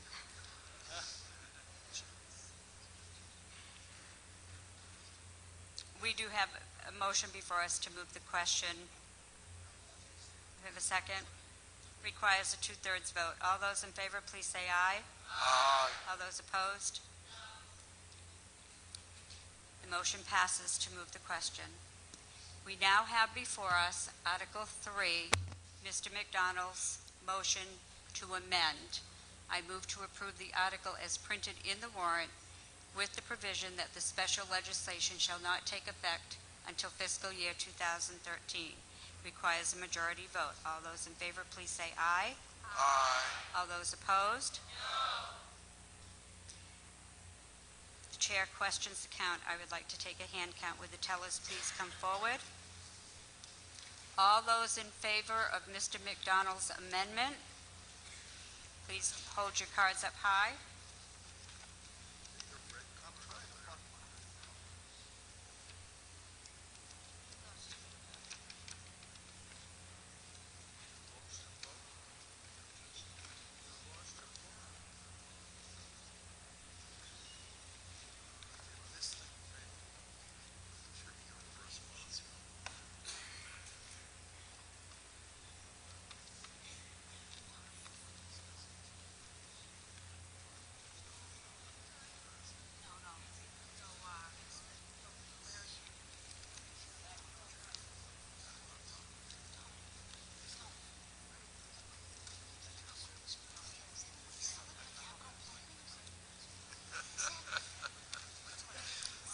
1, Section 118, 1-8. Section 118, Section 2, 15. Section 215, 15, Section 3. Yep, not finished, still counting.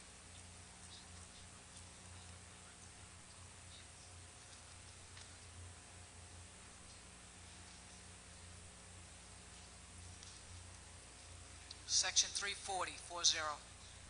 Section 340, Section 4. 24, 24. Section 4, that was 24, 24. Thank you. All those opposed to Mr. McDonald's amendment, please raise your hands. Hold your cards up.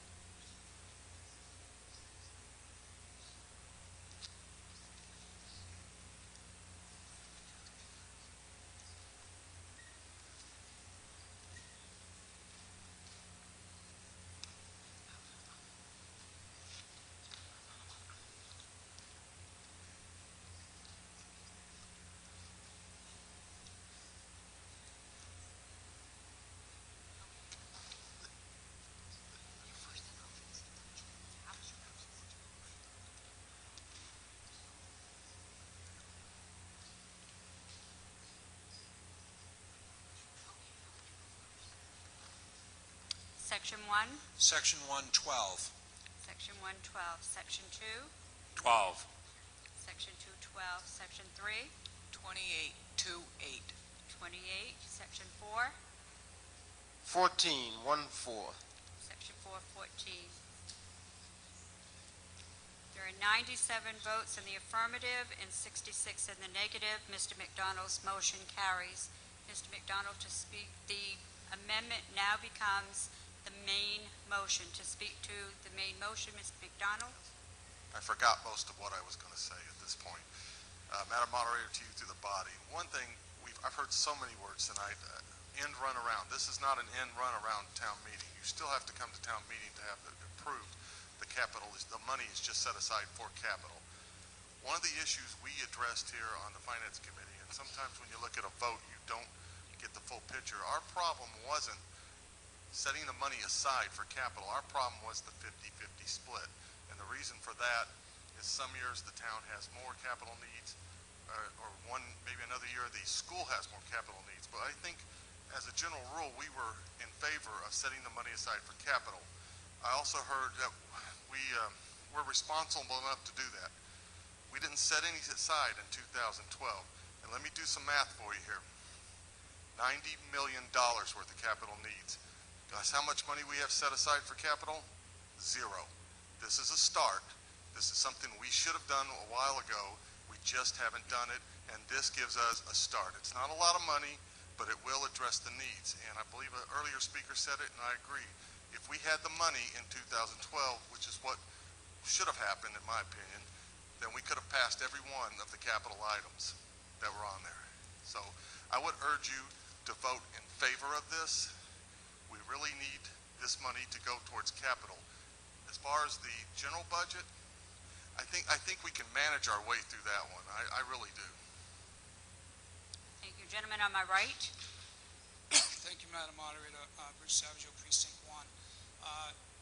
We're never going to spend $90 million on anything, capital improvement or otherwise. It's an unrealistic goal. I don't know who or where that number came from, but we could rebuild the whole damn town for $90 million and still have money left over. That's unrealistic. Secondly, it is an end run around town meeting, FinCom, the Board of Selectmen, and the town administrator. Why? Because if the proper reading of this article, it is not saying that this is solely to fund capital planning. What it is saying is over and above the typical funding that we do in the capital budget, at this meeting will be financed as well as this money. So really, in essence, we're double funding capital planning. Half of that money is restricted and can't be used for any other purpose, and that's the fatal flaw. We should be able to use our money anyway and at any time, because we cannot predict the future and what our needs will be. That's why. And the other point about the 50%, if I may, we spend more than 50% on schools now, not including minimum non-net for transportation, which is on top of that spending. We've already giving the schools more than basically we can afford to give. That's not being disparate, no disparity of the school department. I'm just suggesting. 30 seconds. Thank you, Madam Moderator. I'm just suggesting that we have, as a deliberative body, have the right and the obligation to create our own future in any manner that we see fit. This lockbox is money that should not be lockboxed. Thank you. Thank you. Mrs. Bronk? Thank you, Madam Moderator. Ladies and gentlemen, how soon some of us forget. I remember last year, I remember it like it was yesterday, because when we talked about a new tax, we sat down at a table, we were talking, the school committee, the selectmen, us. The former Board of Selectmen chair sold this as a capital item. We can use this for capital expenses, and we sat down and we agreed, okay, with the school department, this would be great source of funding for the schools. When it comes to capital planning, this town did zip for years. The last few years, the capital planning committee, Mr. Trudell, Mr. Slavin, Mr. Gibberti, and I don't know the other members, they have worked so hard and they have fought so many battles to fix what we have and to make the necessary repairs and to tell you all what's wrong. But the people, the powers to be don't want to hear it. Oh, we could build a whole damn city for $90 million. Well, you haven't done nothing for years. We want this to be put into capital spending so we can preserve what we have. Thank you, ladies and gentlemen. On my left? Hey, I think I got my question answered by a previous speaker before her, but my question is, this money, if we vote right now for it, is going to be going into capital planning. If we don't vote for it, then it's going to be going to our town administrator to use it in any which way he wants, probably to pay off debts, lawyer fees, or whatever. Is that correct?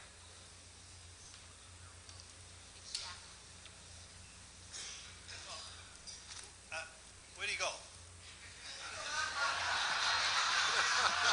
He stepped out. I hope he ain't calling my town of Eastham like he did today about me. Would someone like to Mr. DeFelice? Would you like me Mr. DeFelice? Wait. We will have none of that. Okay, sorry about that. My question is, if my understanding is right, that if we vote the way it is now, this money is going to go into capital planning. If we don't, then the town administrator can take this money and spend it any which way he wants, paying off the lawsuits lately and other things like that. Is that correct? To answer the question, if someone cares to. May I? I want the Madam town Moderator? administrator to answer it. Well, to answer the question, or? To answer your question, sir? Why are they pointing? Oh, go ahead. I don't care. To answer the question? Thank you, Madam Moderator. To answer the question, if you do not vote positive on this article, that money goes into the general fund. However, it's completely labeled if you look at your yearly budget. It shows as a line item as income.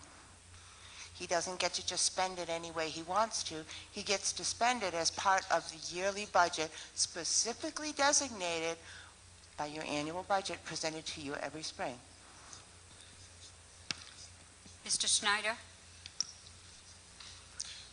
Madam Moderator, through you to the body, I urge you to defeat this article.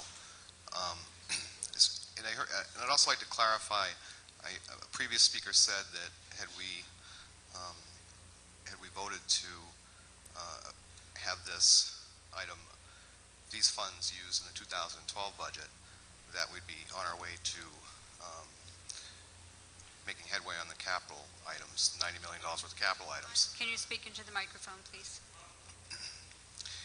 And a previous speaker said that we would be well on our way, well, not well on our way, but would be on our way to spending funds towards the $90 million worth of capital items, that we use these funds in the 2012 budget. But what that really would have resulted in my opinion, is layoffs. Just to make that clear. And I'd also like to say that a previous speaker who mentioned that the town and the schools are part of our one town budget. They're absolutely correct. This is an end run around every other town department who all have capital expense needs. And to give the schools preferential treatment over, say, the police department or the municipal maintenance department, I think that's just wrong.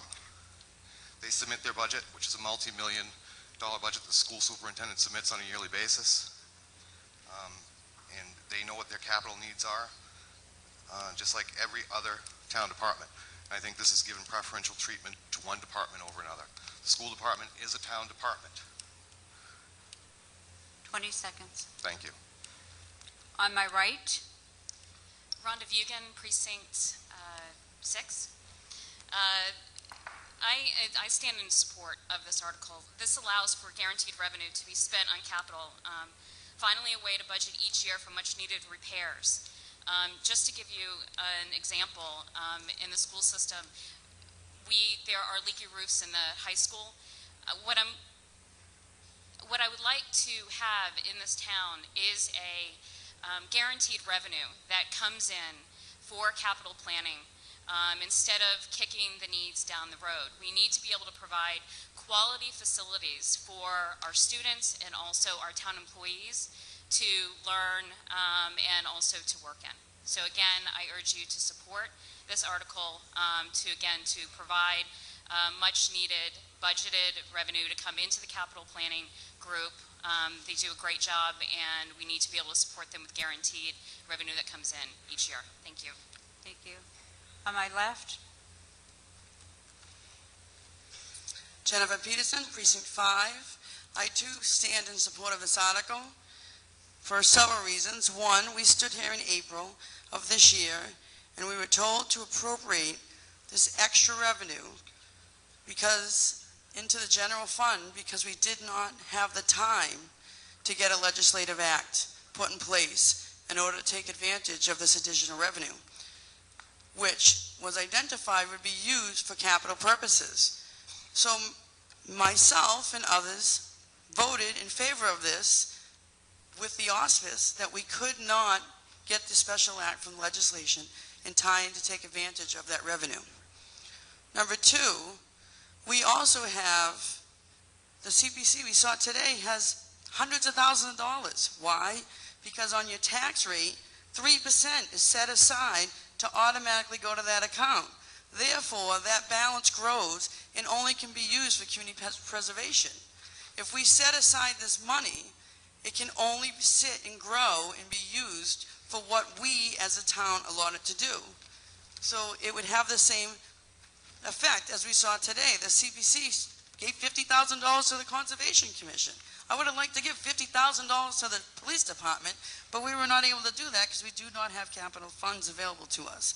And thirdly, I sat in on the community development strategy meeting for our town, and I had parents tell me that the chairlift in mine at school does not work. They're carrying kids with disabilities upstairs. Why are we not fixing this? So we don't have money to fix these things, and we're not going to set aside this extra revenue that we voted in last year. I'm asking you please to keep money aside for these things so that we are not in this position again in the future. Thank you. Gentleman on my left. Thank you, Madam Moderator. Bill Heaney, Precinct 1. This debate sounds like deja vu all over again. When you think about what we did 5 years ago or so with the Community Events Committee. And with the Community Events Committee, what we did is we earmarked part of the meals tax and part of the hotel tax or the parking tax or something like that, parking fees, to be given to the Community Events Committee to provide the community events around town during the summer. This is the same debate, except that we're talking about capital items instead of community events.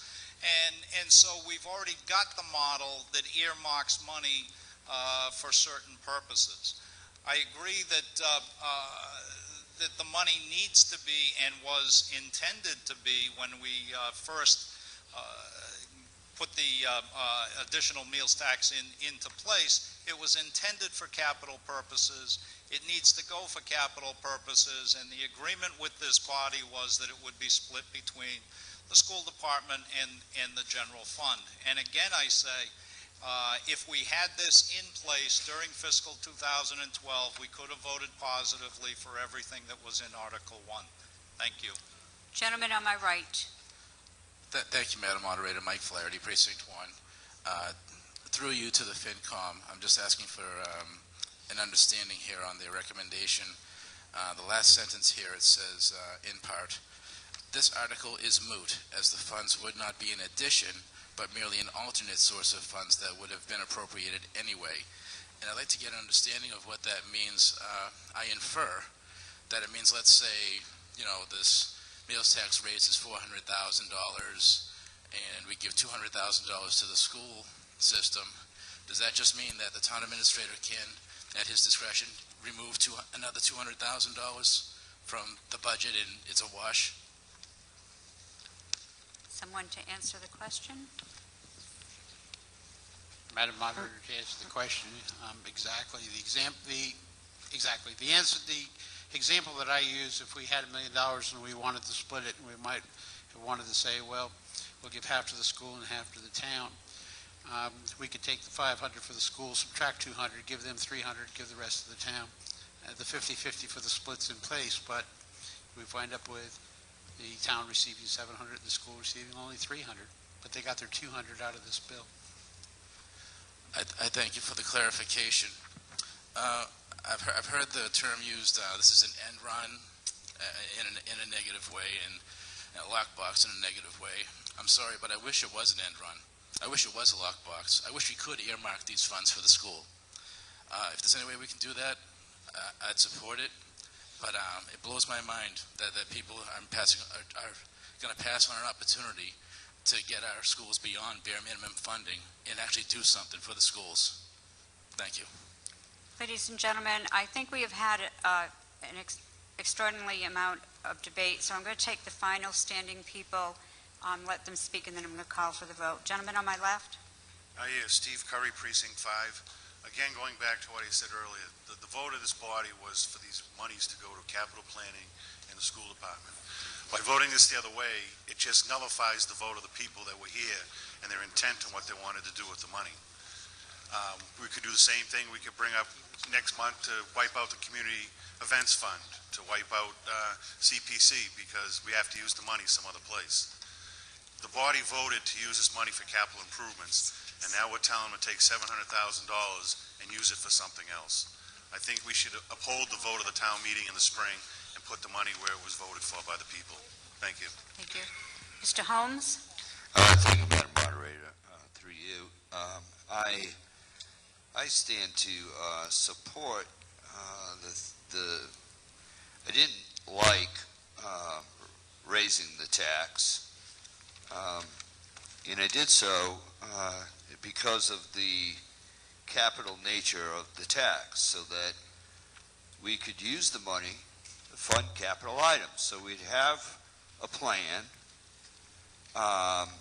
like last night, but it seems to me as I'm listening tonight, maybe it's reasonable to say that I would make a motion at this point, Madam Moderator. Can I do that? I mean, I won't finish my speech. Mr. Holmes, I said that I would listen to the three and then call for the vote. I'm sorry? I made it clear that I would listen to the three people and then call for the vote.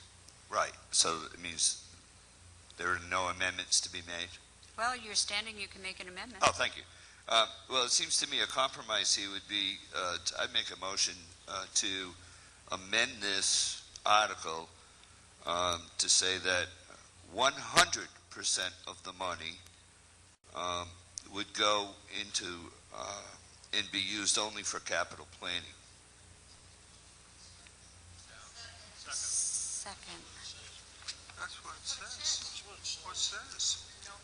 I'm not sure, Mr. Holmes, that that isn't what we're already doing, correct? Madam Moderator, according to what I'm reading, it says that the money would go to capital planning where 50% is allocated to the town and 50% is allocated to the school. So maybe let me clarify that and say that 100% of the money would go into capital planning for the town of Wareham. But that is that not what we voted in the spring? No. No? Okay, could you put that in writing? We have a second? Do you wish to speak to your amendment? Yeah, Madam Moderator. State your point. It's capital planning, it's just 50% capital planning for the school. Can you speak into the microphone, please? Am I right in saying that it's 50% capital planning for the school and 50% capital planning for the town, so that is 100% capital planning? Am I correct, Steve? That's what I read. 100% capital planning to the town of Wareham, period. Yeah. Right now, can I speak to this? Yes? Okay, thank you. It seems to me that the holdup here, listen, this is a great plan to put this money aside. And it seems to me the debate is not whether or not we put the money aside towards capital planning, but it's the split of the 50-50 between the town and the school department. We are the town of Wareham. Let's take this money, put it into a bucket for the town of Wareham, and let the school department and all the other departments in town put up the value of their projects and go before the capital planning group and get them approved and bring it back here where we can decide where 100% of that money goes in the spring and in the fall and whenever these things come before us. You have the police department looking for things, you have maintenance department looking for things, you have the EMS. We have a lot of departments in town that require capital, buildings. But the debate here seems to be about whether or not 50% should go to the school or not. I say 100% goes into capital planning and let the school and just like any other department use the capital planning process to get their projects approved. Thank you. To speak to Mr. Holmes's amendment,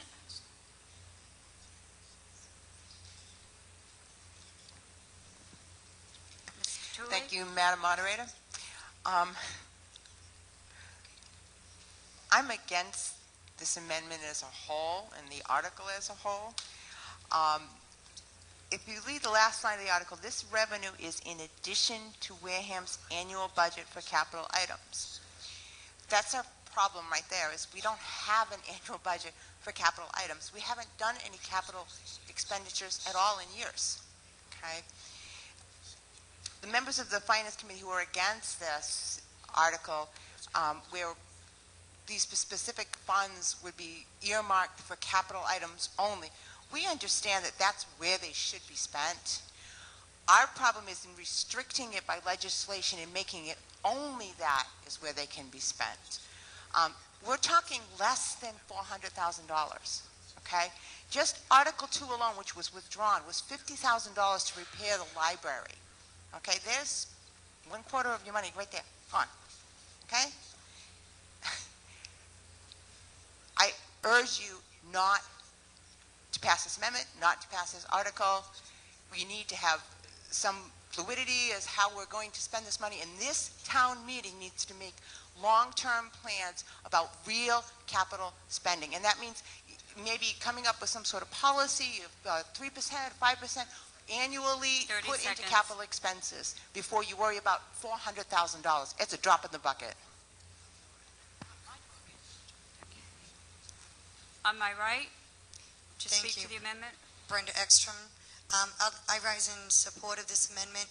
I believe that we've talked about different issues in town, whether it's roofs at the high school, school buses, the senior center, a generator, and I think that if we divide it up and we say 200,000, 200,000 for this and 200,000 for that, you can probably get a lot more clout and a lot more done if you take $400,000 one year and buy, for example, the school buses. You take $400,000 the next year and take care of the roofs, or God forbid we need 2 snowplows or something.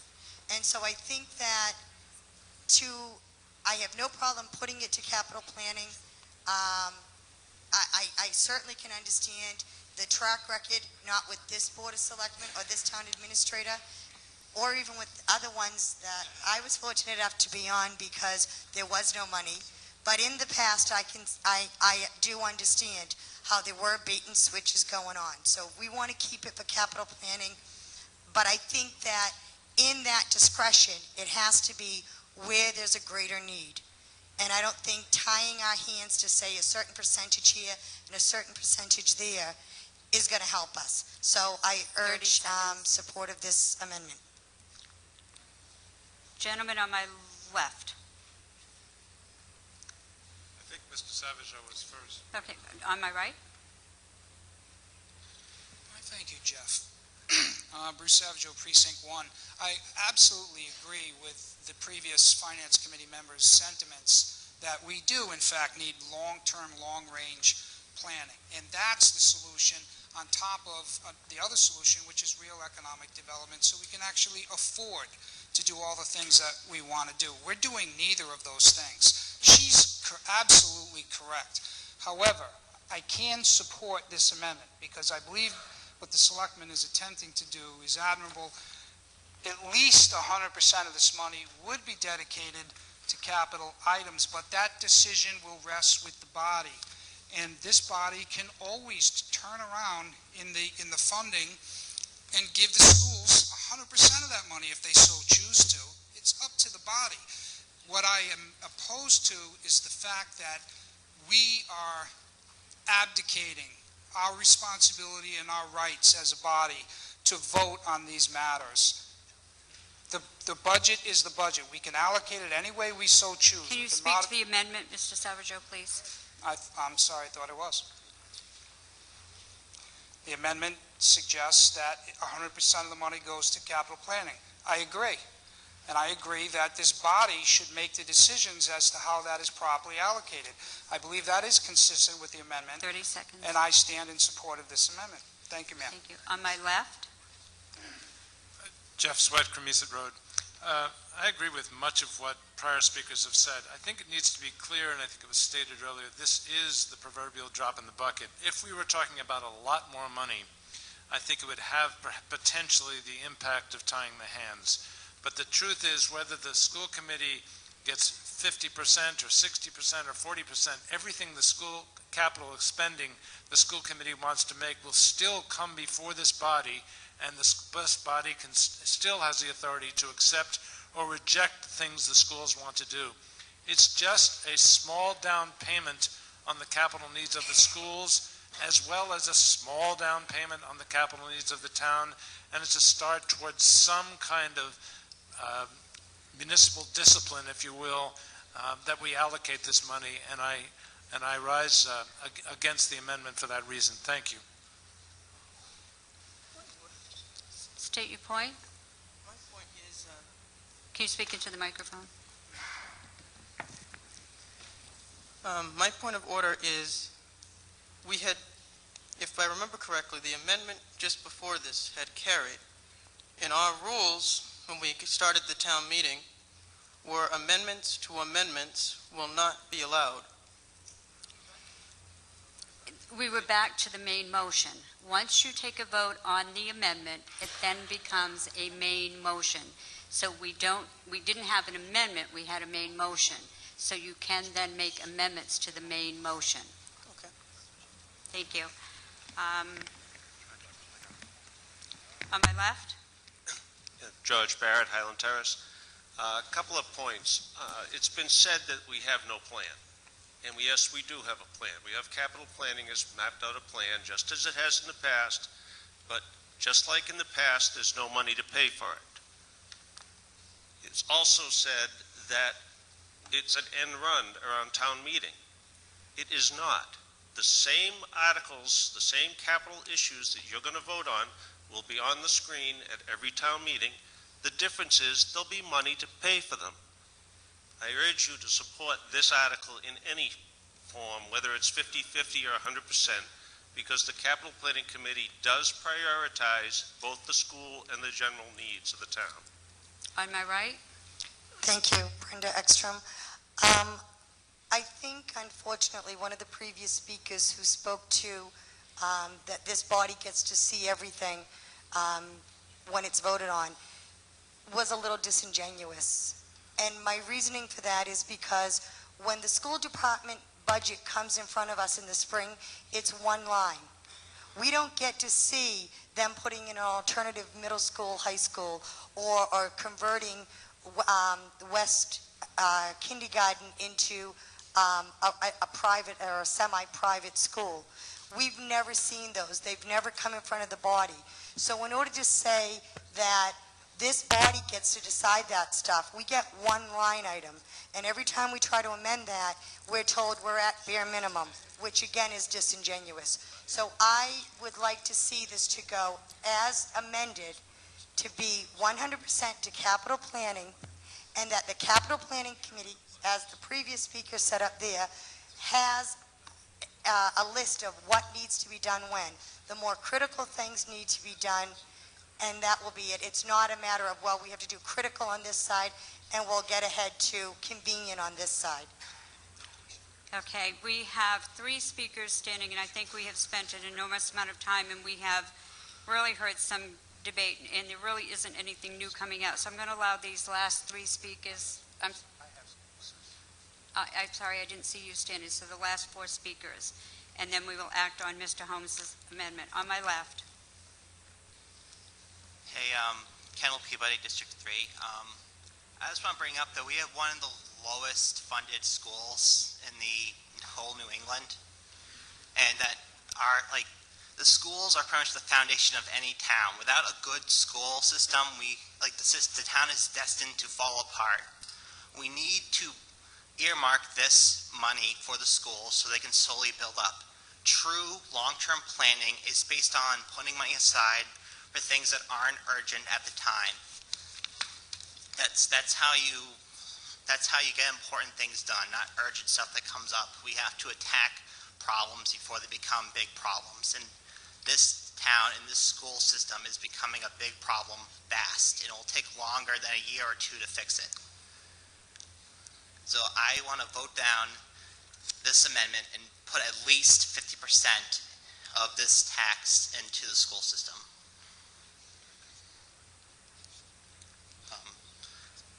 That's all I have. Thank you. Mr. Paulson? Thank you, Madam Moderator. I just wanted to clarify something here and as to what Ms. Ekstrom suggested.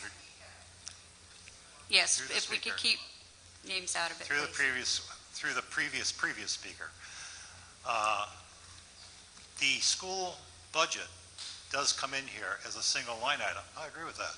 However, the school department does in fact hold a public hearing that anybody can go to, and I have attended them, and there they have a budget that's very similar to ours, where everything is in great detail. So we have the opportunity as individuals to go and sit down with the school department and look at the numbers, if you will, that go into making their budget, that they in turn present to town meeting. Thank you, Madam Moderator. Gentleman on my right. Jeff Sweat, Cremisa Road. Just as a point of information, I understand these things do get complicated. We need to distinguish between the capital budget for the schools, which is controlled by the town, and you see everything that we ask for, and the operating budget of the schools, which is, as the previous speaker said, an incredibly transparent process, and that transparency actually begins well before the first of the year, and we encourage everybody to participate. Frankly, by law, it's just a line item, but it is an incredibly transparent process. That is the operating budget, and the capital budget comes before you, and you get to decide what we spend. Mr. Heath? Yes, I rise to speak against the amendment because it eliminates the school committee, and I want to do it by going back to a little bit of history that goes back to April, when an ad hoc committee was put together to try to settle the issue of how to cut the town budget and how to cut the school budget. There were 6 members of the committee, two from the Board of Selectmen, 2 from the Finance Committee, 2 from the School Committee. There was also 2 other members, the town administrator and the superintendent of schools. It became apparent to us very quickly that we had to cut $1 million out of the school and $500,000 out of the town. But there was also another elephant in the room. It was called school buses. And how were we going to deal with those school buses? How were we going to pay for those school buses? It was suggested by the superintendent of the school and endorsed by the school committee. Yeah, can you speak to the amendment, Mr. Heath? I will speak to the amendment that 100% of the meals tax, well, first that we would pass the meal tax, and that 100% of the meals tax would be used for the capital item called the school buses. And it would be applied starting in the year 2013. That was the agreement that the 6 members of the committees took back to their bodies and literally sold the meal tax. That, as we were told when we brought it in April, we could not introduce the article other than to say we were going to implement a tax. It was the intent at that time to at that time put it to the schools 30 towards seconds. the buses. It has transpired into a new article, which is only 50-50, because when the first dollars came in, we didn't expect money in 2012. We were never told money would come in. That money got put into the general fund. Now we're coming down to where we intended to be with the ad hoc committee, and the money's been split. And you know what? We didn't put any money out tonight for buses. Thank you. Ladies and gentlemen, I'm going to call for the vote on Mr. Holmes's amendment. If you take out your warrants and you look at Article 3, distribution of local option meals tax, I'm going to read it to you, and this is what you will be voting on. To see if the town will vote to petition the general court for special legislation to allocate 75%, 0.75% local option meal excise per provisions of Mass General Law, Chapter 64L, Section 2A, that was approved during the Springtown Meeting 2011, Article number 18, to be used for capital items, as defined by the Wareham Town Charter for the town of Wareham and the Wareham School Department. The existing Wareham Charter and bylaws for bringing capital items before town meeting remain in force. This revenue is in addition to Wareham's annual budget for capital items. Is that clear?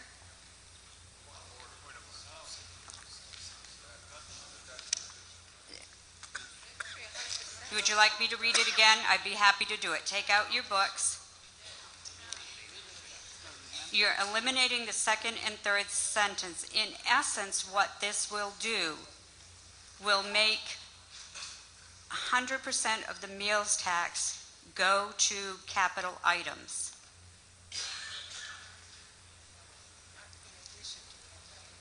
So I will read it one more time. To see if the town will vote to petition the general court for special legislation to allocate the 0.75% local option meal excise per provisions of Mass General Law, Chapter 64L, Section 2A, that was approved during the Springtown Meeting 2011, Article number 18, to be used for capital items as defined by the Wareham Town Charter for the town of Wareham and Wareham School Department. The existing Wareham Charter and bylaws for bringing capital items before town meeting remain in force. This revenue is in addition to Wareham's annual budget for capital items. That is the motion before you. It requires a majority vote. All those in favor, please say aye. Aye. All those opposed? No. Mr. Holmes's amendment passes. It now becomes your main motion. All those in favor, please say aye. Aye. All those opposed? No. Passes by a majority.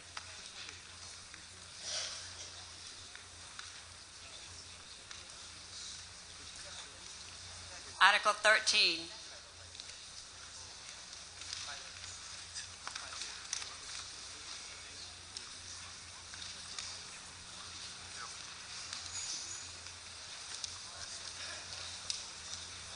May I have a motion?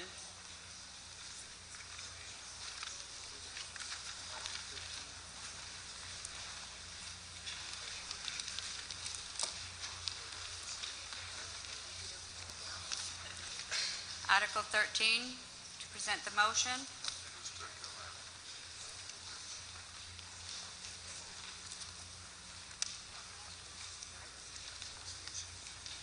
Is someone from Community Preservation?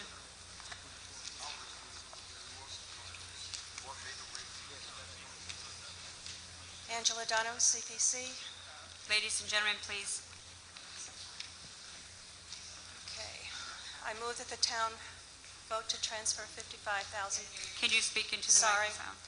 I move that the town vote to transfer $55,000 into Community Preservation Affordable Housing Reserve Fund as follows. $5,000 appropriated for the affordable housing restriction approved under Article 45, Spring 2010, and $50,000 to hire a consultant for the Agawam Village reconstruction project approved under Article 43, Spring 2010. This is straightforward as it has... Do I have a second? To speak to the article? This explanation is just as straightforward as it says in the warrant article. It says this is a housekeeping article. The Preservation Committee is returning money to accounts for completed projects. $5,000 from Article 45 from the Spring 2010 comes from Mike LaCava and the Hold'em Realty Affordable Housing Project. $50,000 is being returned from Article 43 from the spring of 2010 because Agawam Village did not need a consultant for the renovations. So these were plans that went into effect with a set price. Whatever was not used is simply being returned to CPC. Thank you. May I have the vote of the Board of Selectmen? Madam Moderator, the Board of Selectmen voted favorable action 4-0-0. May I have the vote and recommendation of the Finance Committee?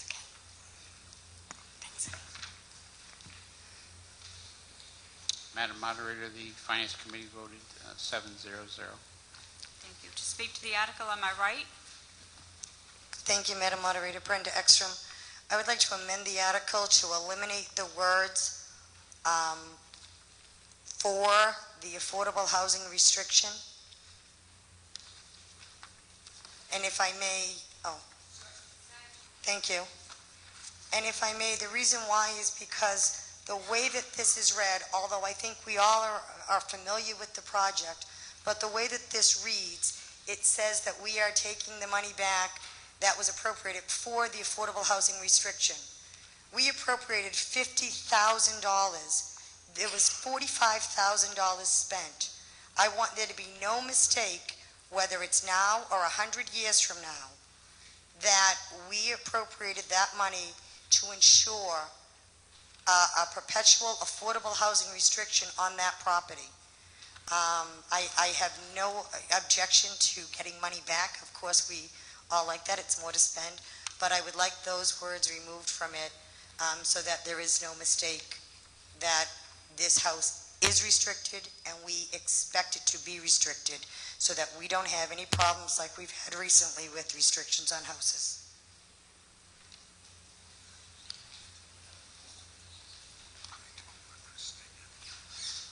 To speak to Mrs. Ekstrom's amendment?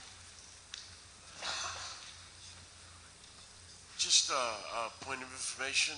Is council agree with that? Because what she stated was very important. I just want to make sure that council, it does what previous speaker wants. Yeah, as I read it, it appears that you're just trying to have a clarification. The language in the motion in the article was just for identifying, for the purpose of informing the voters what we were moving back in and where it came from. provided that it still says the $5,000 appropriated under Article 45, I think we accomplished that goal. So legally, it accomplishes the same thing and just removes some stigma that I think the movement was trying to accomplish. Is there anything further to be said to Mrs. Ekstrom's amendment? Seeing no one standing, what we're removing from what you see before us, we are striking out the words "for the affordable housing restriction approved." So it would read, I move that the town vote to transfer $55,000 into the Community Preservation Affordable Housing Reserve Fund as follows. A, $5,000 appropriated under Article 45, Spring 2010, and B, $50,000 to hire a consultant for the Agawam Village Reconstruction Project approved under Article 43, Spring 2010. Requires a majority vote. All those in favor, please say aye. Aye. All those opposed? No. Passes by majority.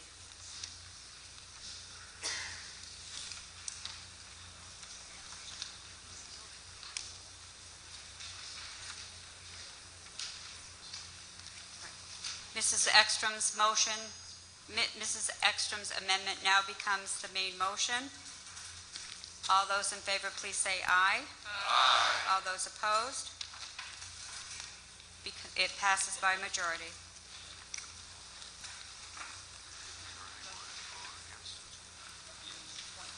Article 20.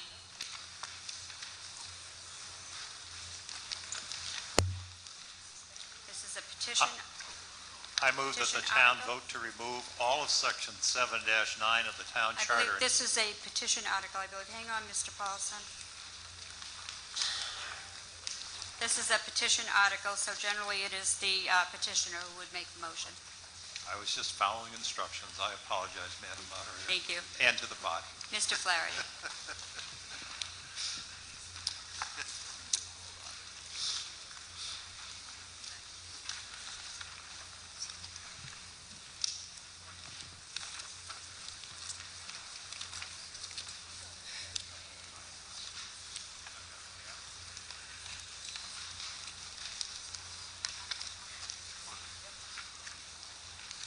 Mr. Flaherty, you have your motion?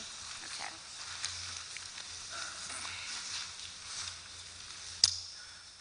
Thank you, Madam Moderator. I'll read it from the screen. I move that the town vote to remove all of Section 7-9 of the town charter entitled Removals and Suspensions and replace it with the entire verbiage contained in Attachment A of this warrant article in order to provide improved checks and balances for when employees and officers of the town dispute their removal or suspension. Do I have a second? Second. To speak to the article, Mr. Flaherty? Thank you. I'm going to read from a prepared statement. Please bear with me as I do, as it is important to give some background information on what motivated me to submit this article. I admit in advance that this is awkward, but it needs to be said.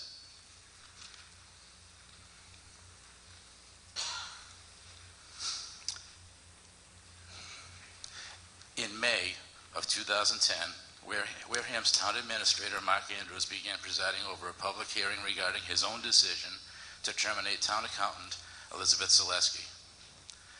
If that first sentence sounds confusing, it should. Not only did the town administrator terminate the town accountant, but as the current town charter makes clear, it was up to himself alone as judge and juror to decide on whether or not he had cause for doing so. During the opening statements of that hearing, Ms. Zaleski's attorney, John J. Clifford, made the following statement. We ask that members of the Board of Selectmen in the audience to pay attention to tonight's proceedings, because after hearing the evidence, they may reach the conclusion that someone should be fired, and it isn't Elizabeth Zaleski.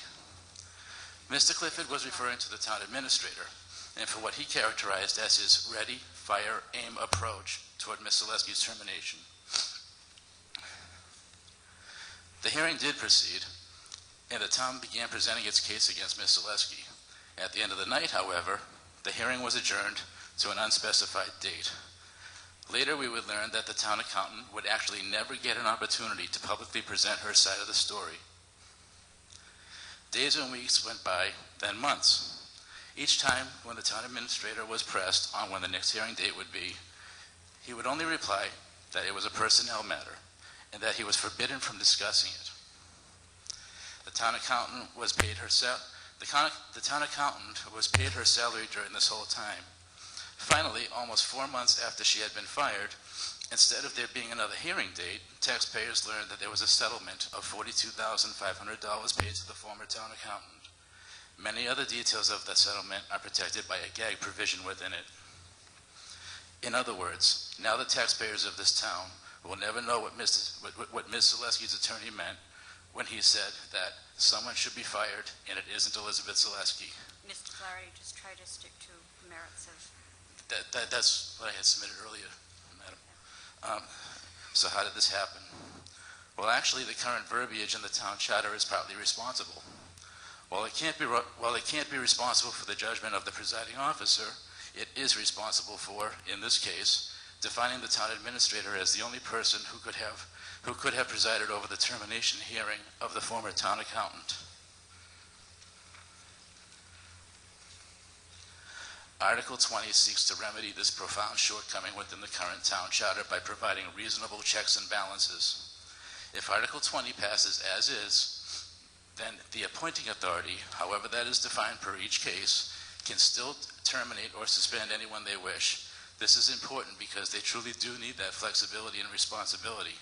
However, if said town employee decided to legally challenge their termination or suspension, then the responsibility of presiding over the public hearing would fall solely to the Board of Selectmen in all cases that are not otherwise superseded by law. For example, employees under civil service, union contracts, etc.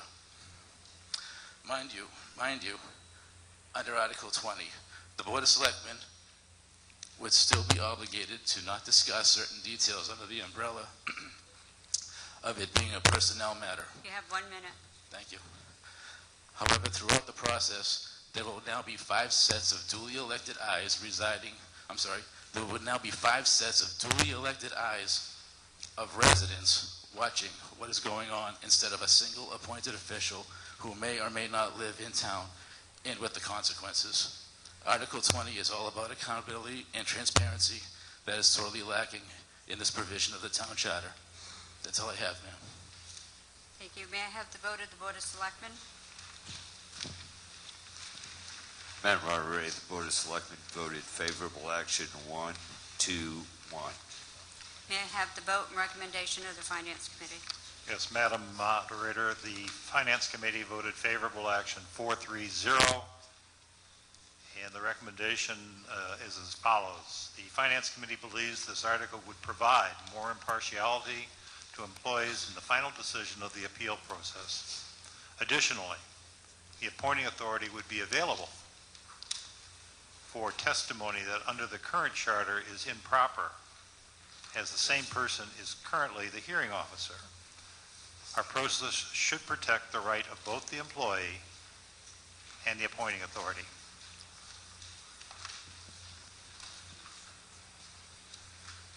Thank you. Mr. Flaherty, you have 30 seconds. Do you wish to speak to your article? Not at this time. On my right?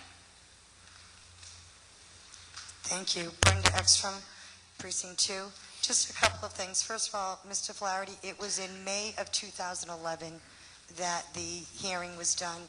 Secondly, to infer that Attorney Cliff had implied that it was the town administrator, I think shows the bias on your part.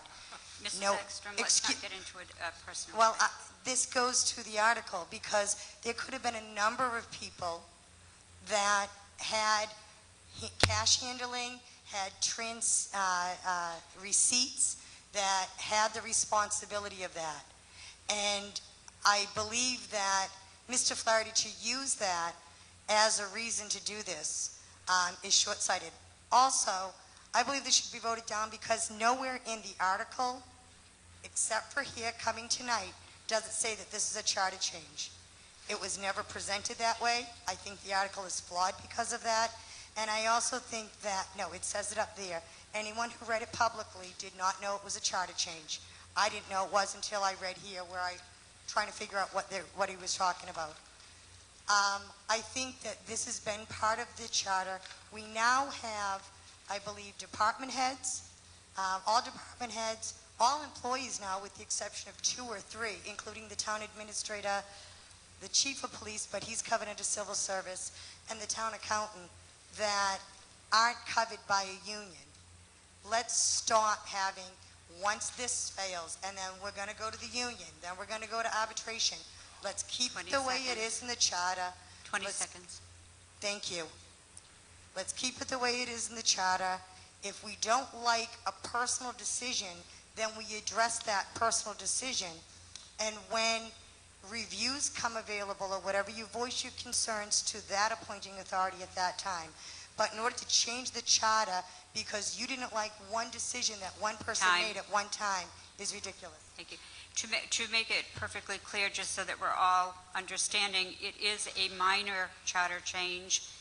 It will, if this article should pass this evening, it will have to be reviewed by the Attorney General, and then it will have to come back and go on the ballot. So I just want to make that clear up front. Gentleman on my left. Frank DeFelice. I think this is a great article. I think what it gives is transparency. You know, we right now have a problem in town with the Council on Aging. We don't even know where she is, what she's doing. Mr. Felice, please stick to the article. I'm speaking to the subject matter. I'm speaking to the article because if that would come out, what's going on there, we would know what's going on with that division.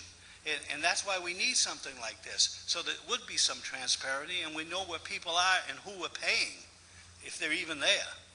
Gentleman on my right. Thank you, Madam Moderator. Bruce Savage, Precinct 1. Of course, first of all, we all understand that the former accountant's attorney was speaking his own sentiments and his own opinions. He owes a duty to his client ethically under the canon of ethics to zealously advocate for his client, and I would characterize his comments as at least zealous. But that is his opinion. As far as the Board of Selectmen serving as an appeal board, what has been the basic tenet that this body and this town has constantly drilled into our heads and the Board of Selectmen? The Board of Selectmen shall not engage in day-to-day activity. This clearly comes under personnel, a day-to-day activity. The Board of Selectmen is being asked now to mediate, serve as an appeal, serve in a position that exposes them now to personal liability. Having been sued more times than I ever want to imagine as a former selectman, I can tell you that the board is not sued as merely representatives of the town. They're sued individually in their capacity as selectmen, which exposes those members to the same liability the town is exposed to.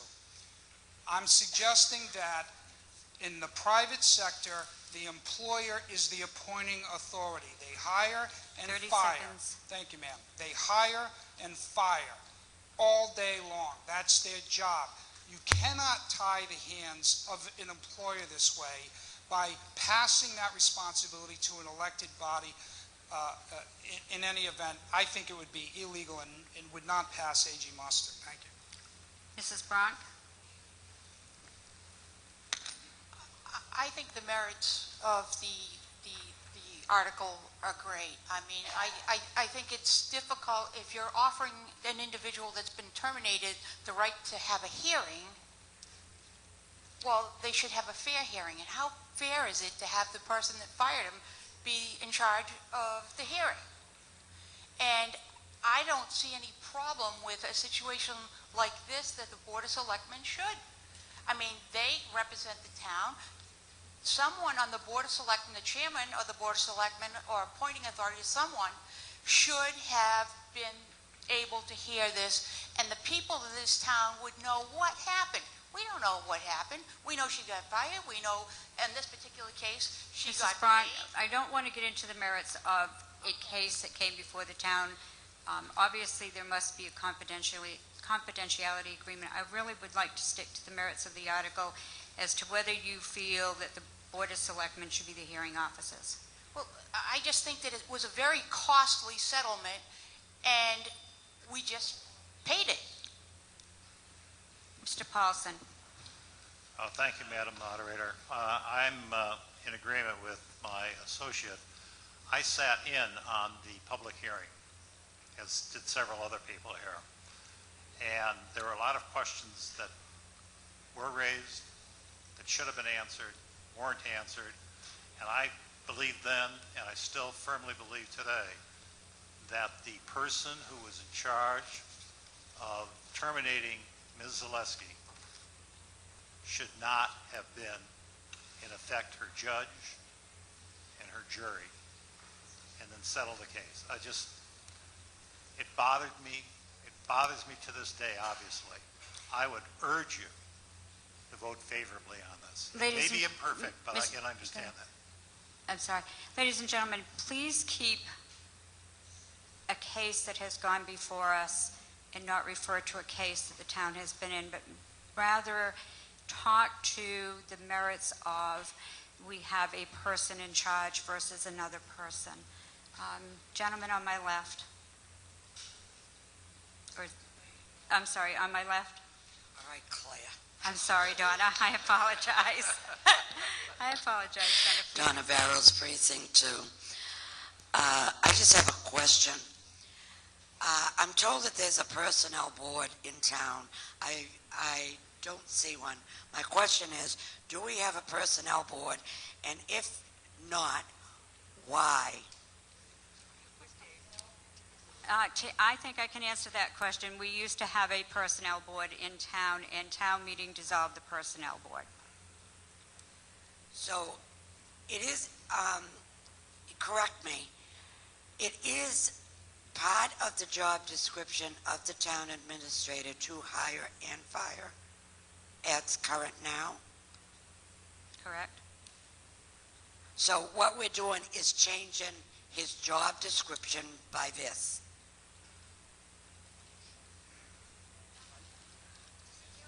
To answer the question.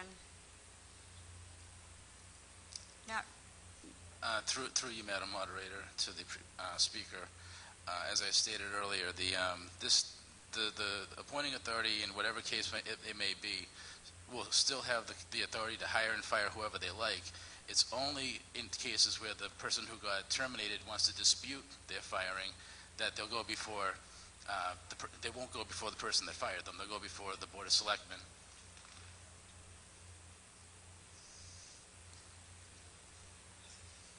Gentleman on my right. Eddie Pasevich, Precinct 1. I too just became aware that this was a charter change, and as a former member of the Charter Review Committee, we were required to hold numerous public hearings regarding the changes to the charter that we were proposing. I don't know of any public hearings that were held regarding to this charter change. As a matter of fact, I didn't know it was a charter change, so we just got here tonight. I think the procedure is probably something that's defective with this entire article, and if we could we get a ruling from Town Council regarding it, please? Thank you. To answer the question? We looked at it. Of course, when we see petition articles, we're not at liberty to change them or suggest changes. They go on the warrant as they are, and to the extent that there may be flaws in them, I think that the drafter and the petitioner bears all the risk of those being invalidated. That being said, we looked at it and we did see that there was perhaps a lack of clarity. However, in that warrant articles are for the purpose of essentially just providing notice of the subject matter, and the article in the warrant then listed something that could be identified as something that relates to the charter, in that it essentially quoted a portion of the charter to be amended, then I think it's reasonable for persons to conclude, especially the moderator, that there's enough clarity to give notice to the voters. That being said, again, this is not an article sponsored by Board of Selectmen. It's a petition article, and it is subject to challenge, and it's not something that we were at liberty to change or comment on. So there is some potential vulnerability as to whether or not it's out of order. That's up to the moderator, but I think the moderator could reasonably decide that it's proper for you to vote on, subject to all of your rights to challenge it as being providing a lack of adequate notice. Thank you very much. Mrs. Winslow? Thank you, Madam Moderator. I just want to point out to the body that this type of appeals process, if you will, is extremely common. In some communities, it applies to every employee, from the highest employee on the food chain to the lowest employee on the food chain. And I'm not suggesting that's what this is meant to do, but these types of policies are put in place as a checks and balance system. I represented employees in dozens of communities for many, many years, and I can tell you that every time I had a fired employee, I never once went to the appointing authority who fired them and got them their job back. However, on a number of occasions, when we went above that to the next board, whether it was a Board of Selectmen or a water district or whatever it was, sometimes, and not always, we were able to prevail. So I do think that as a matter of protecting the community, checks and balances are not a bad thing. It's not bad to have a second set of eyes on things, whether it's the Board of Selectmen or some other appointing authority. It can't hurt. Nobody's asking to take away the responsibility of the town administrator. Nobody's saying that he can't do the job that he wants to do or discipline people appropriately. All that this petitioned article says is that when an employee who would qualify, and there's only a handful of them, disputes their termination, then they have a true avenue of redress. That's it. Nothing more, nothing less. Thank you. Thank you. Mr. Flaherty, you've had your 5 minutes. If you would just stand aside. Gentleman on my right, please. John Donahue, Precinct 3. Some of the issues were addressed, but I do want to bring those to the body's attention through an amendment for further study.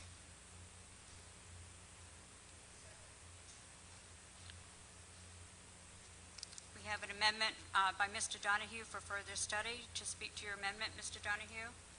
Madam Moderator, ladies and gentlemen, my largest concern is the article as presented on the warrant. And again, if we read at the top of page 27, it says to see if the town will vote to provide improved checks and balances for when employees in offices of the town dispute their removal or suspension or take any action thereto.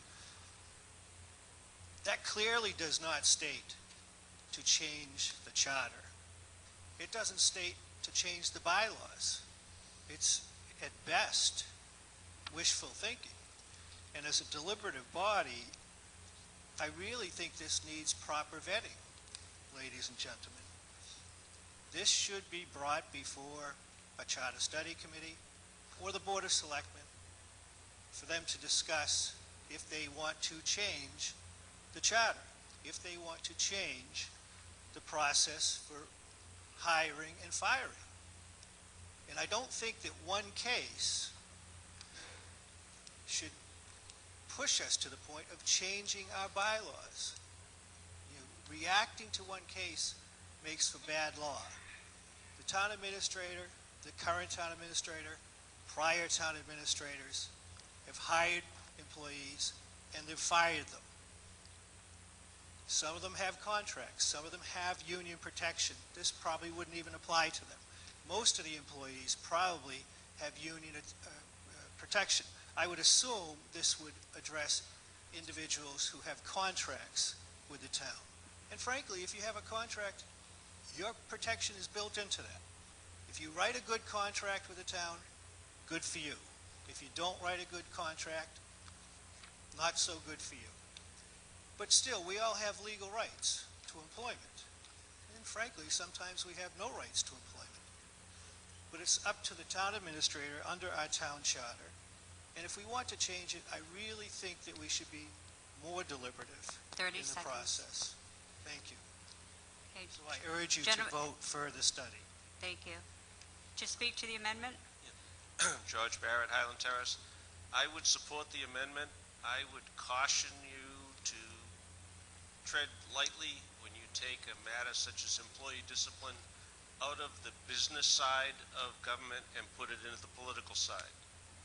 I mean, when you start bouncing back between the Board of Selectmen and the town administrator and creating strife that way, it isn't going to do anybody any good. If the Board of Selectmen currently has a problem with the actions taken by the administrator, they have the power not to reappoint him. When you put something like employee discipline in front of a elected board, you are going to put all kinds of pressure that may not have anything to do with the performance of the individual. And I would caution you against going that route, and I would support the amendment for further study. Gentleman on my right. Thomas Bakey, Precinct 3. I wanted to respond to a previous speaker who said that he thought the amendment, the article would, bind the hands of the town administrator. Well, of course, in the hiring, they're already bound because the Board of Selectmen has to pass judgment on it. So there's a political entity passing judgment on the hiring of a new employee.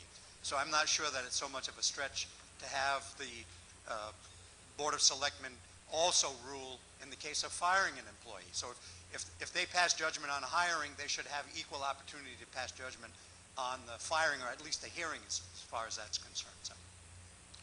Mr. Holmes?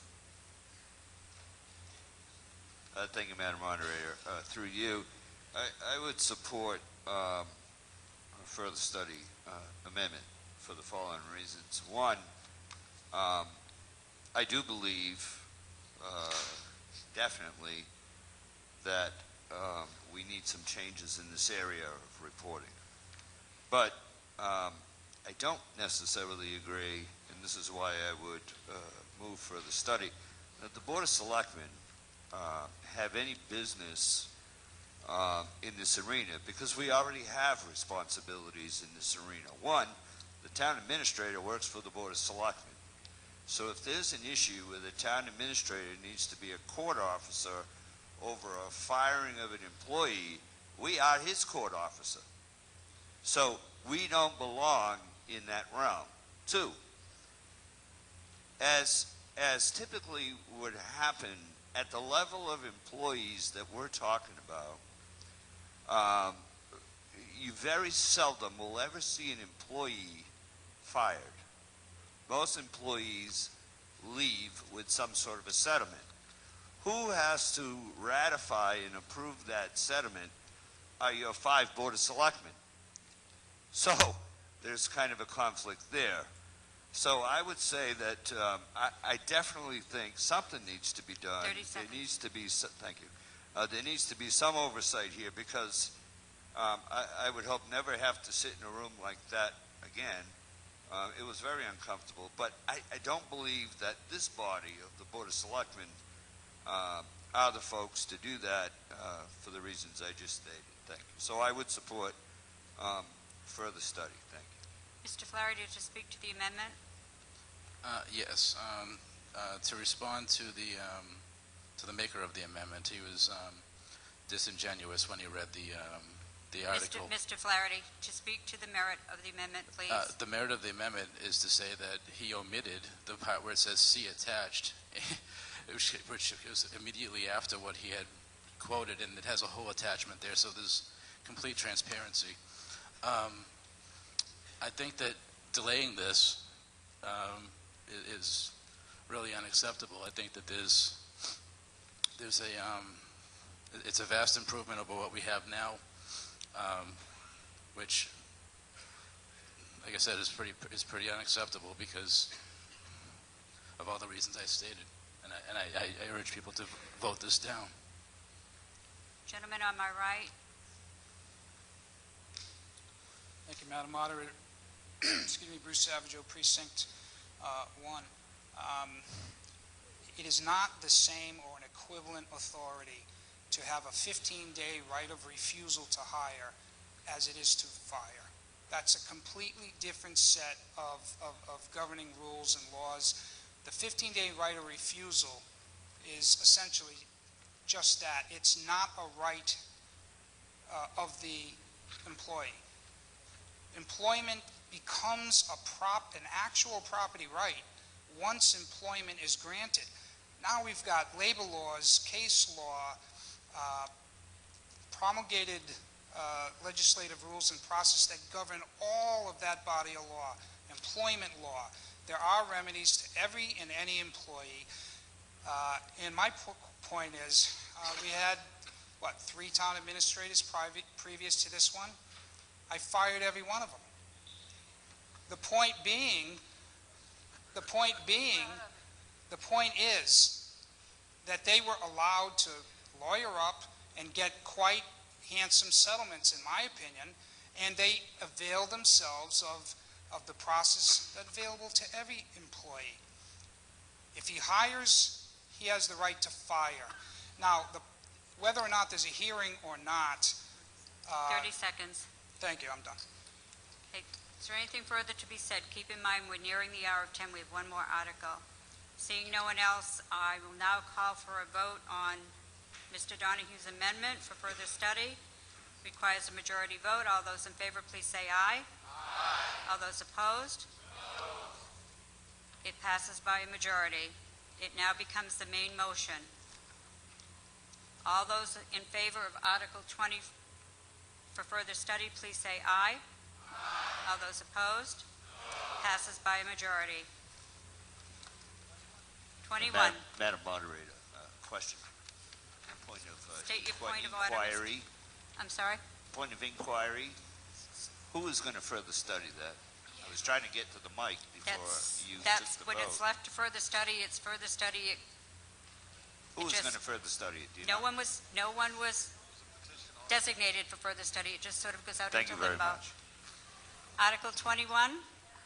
We have a petition article. Point of order. State your point.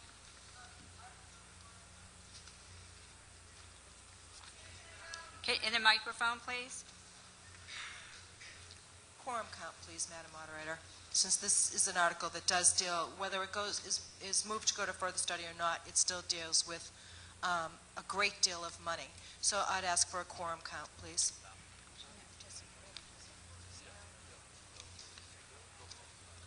Hold on just 1 second.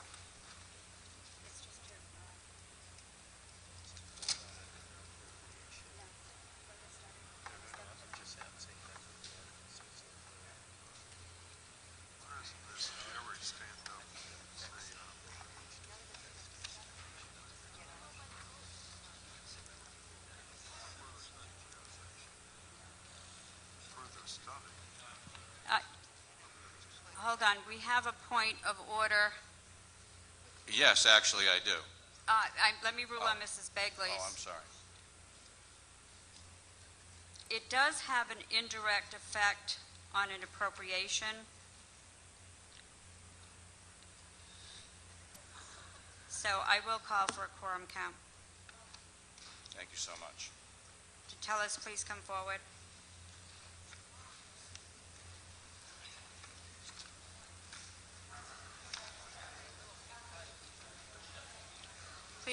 Please hold your cards up so the tellers may take a quorum count.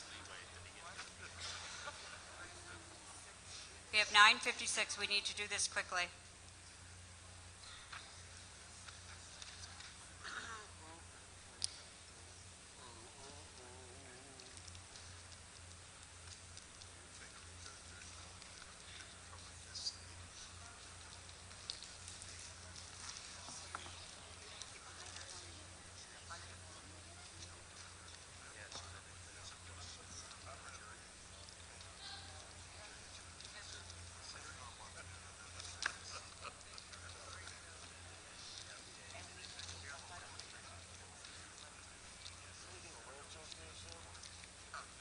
Section 1.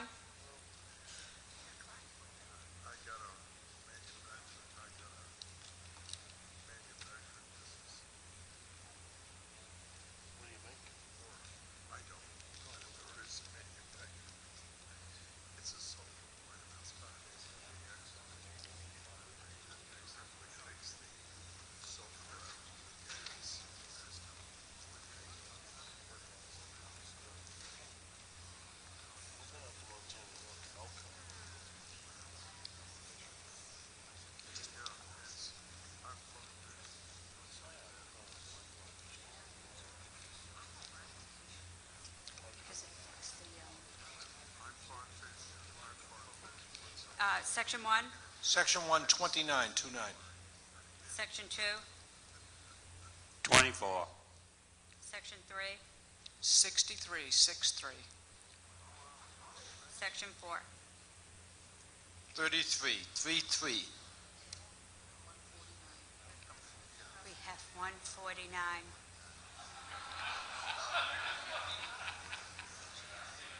We have 149.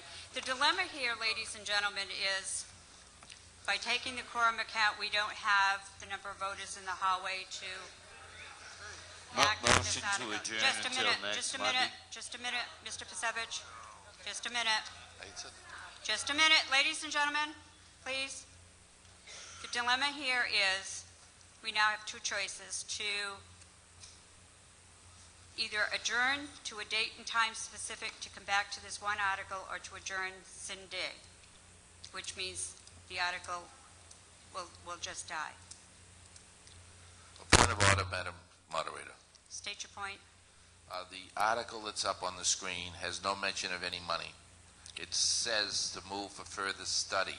There is no money involved, so I would suggest that we don't need 150, we only need 100. It has the capacity to impact a future appropriation, according to council. I would question that specifically because it says here to establish a further study for the article is number one, and number two, it only sets up a committee to look into this. There is no mention at all of any money, and it's supposed to say that we're coming back next spring to discuss it. So right now, on the face of what's there, there is no money involved and there is no impact. It's a simple 100 requirement instead of 150.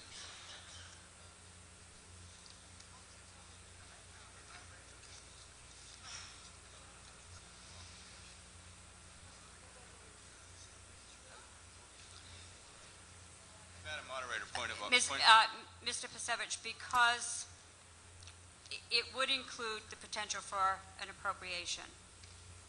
It would include, it Madam would Moderator, impact. point of order, I'm please. answering Mr. Pasevich. It would impact a spending. State your point. My point of order is this. Unless someone makes a motion to amend that motion, there is no potential impact. The motion to amend that to include money would be out of order and could not be accepted by the body because we don't have money, we don't have enough people here to consider a money amendment. But that article does not impact any taking or any appropriation whatsoever. And I am the proponent. Okay, hold on. Now, if this is what they want to do and you just don't want to do it, say so. We'll go home. Let me just speak to it briefly. The town meeting bylaws state that 150 voters is necessary to vote upon any appropriation of $5,000 or more. And so I agree that there's a reasonable argument to be made that only relates to positive articles. However, there's also a reasonable interpretation to be made that in discussing any article that could involve an appropriation of $5,000 or more is within the scope of this particular bylaw. Taking a conservative view on this, and that is discussion of anything that involves an expenditure of more than $5,000, and I always have to take a conservative view, it appears to me that it's just as reasonable to conclude that any article, discussion of any article regarding $5,000 or more could require 150 voters. Ultimately, it's the moderator's call. I think there are good arguments on both sides. I think the more conservative argument is that it requires 150 people. It's the moderator's call, and her call is final on it. Let me rule on what council has said. It is of my opinion that this would involve a potential for money. So we've gone before the hour of 10. I either need a motion to continue past the hour of 10 or a motion for adjournment. Madam Moderator, I'd like to make a motion to adjourn and design the meeting. Cindy. Tis City fine. City DA, to adjourn and complete the business of this town meeting. Be done with it. We have a second. All those in favor say aye. All those opposed? It passes by majority. This meeting is adjourned. Discussion.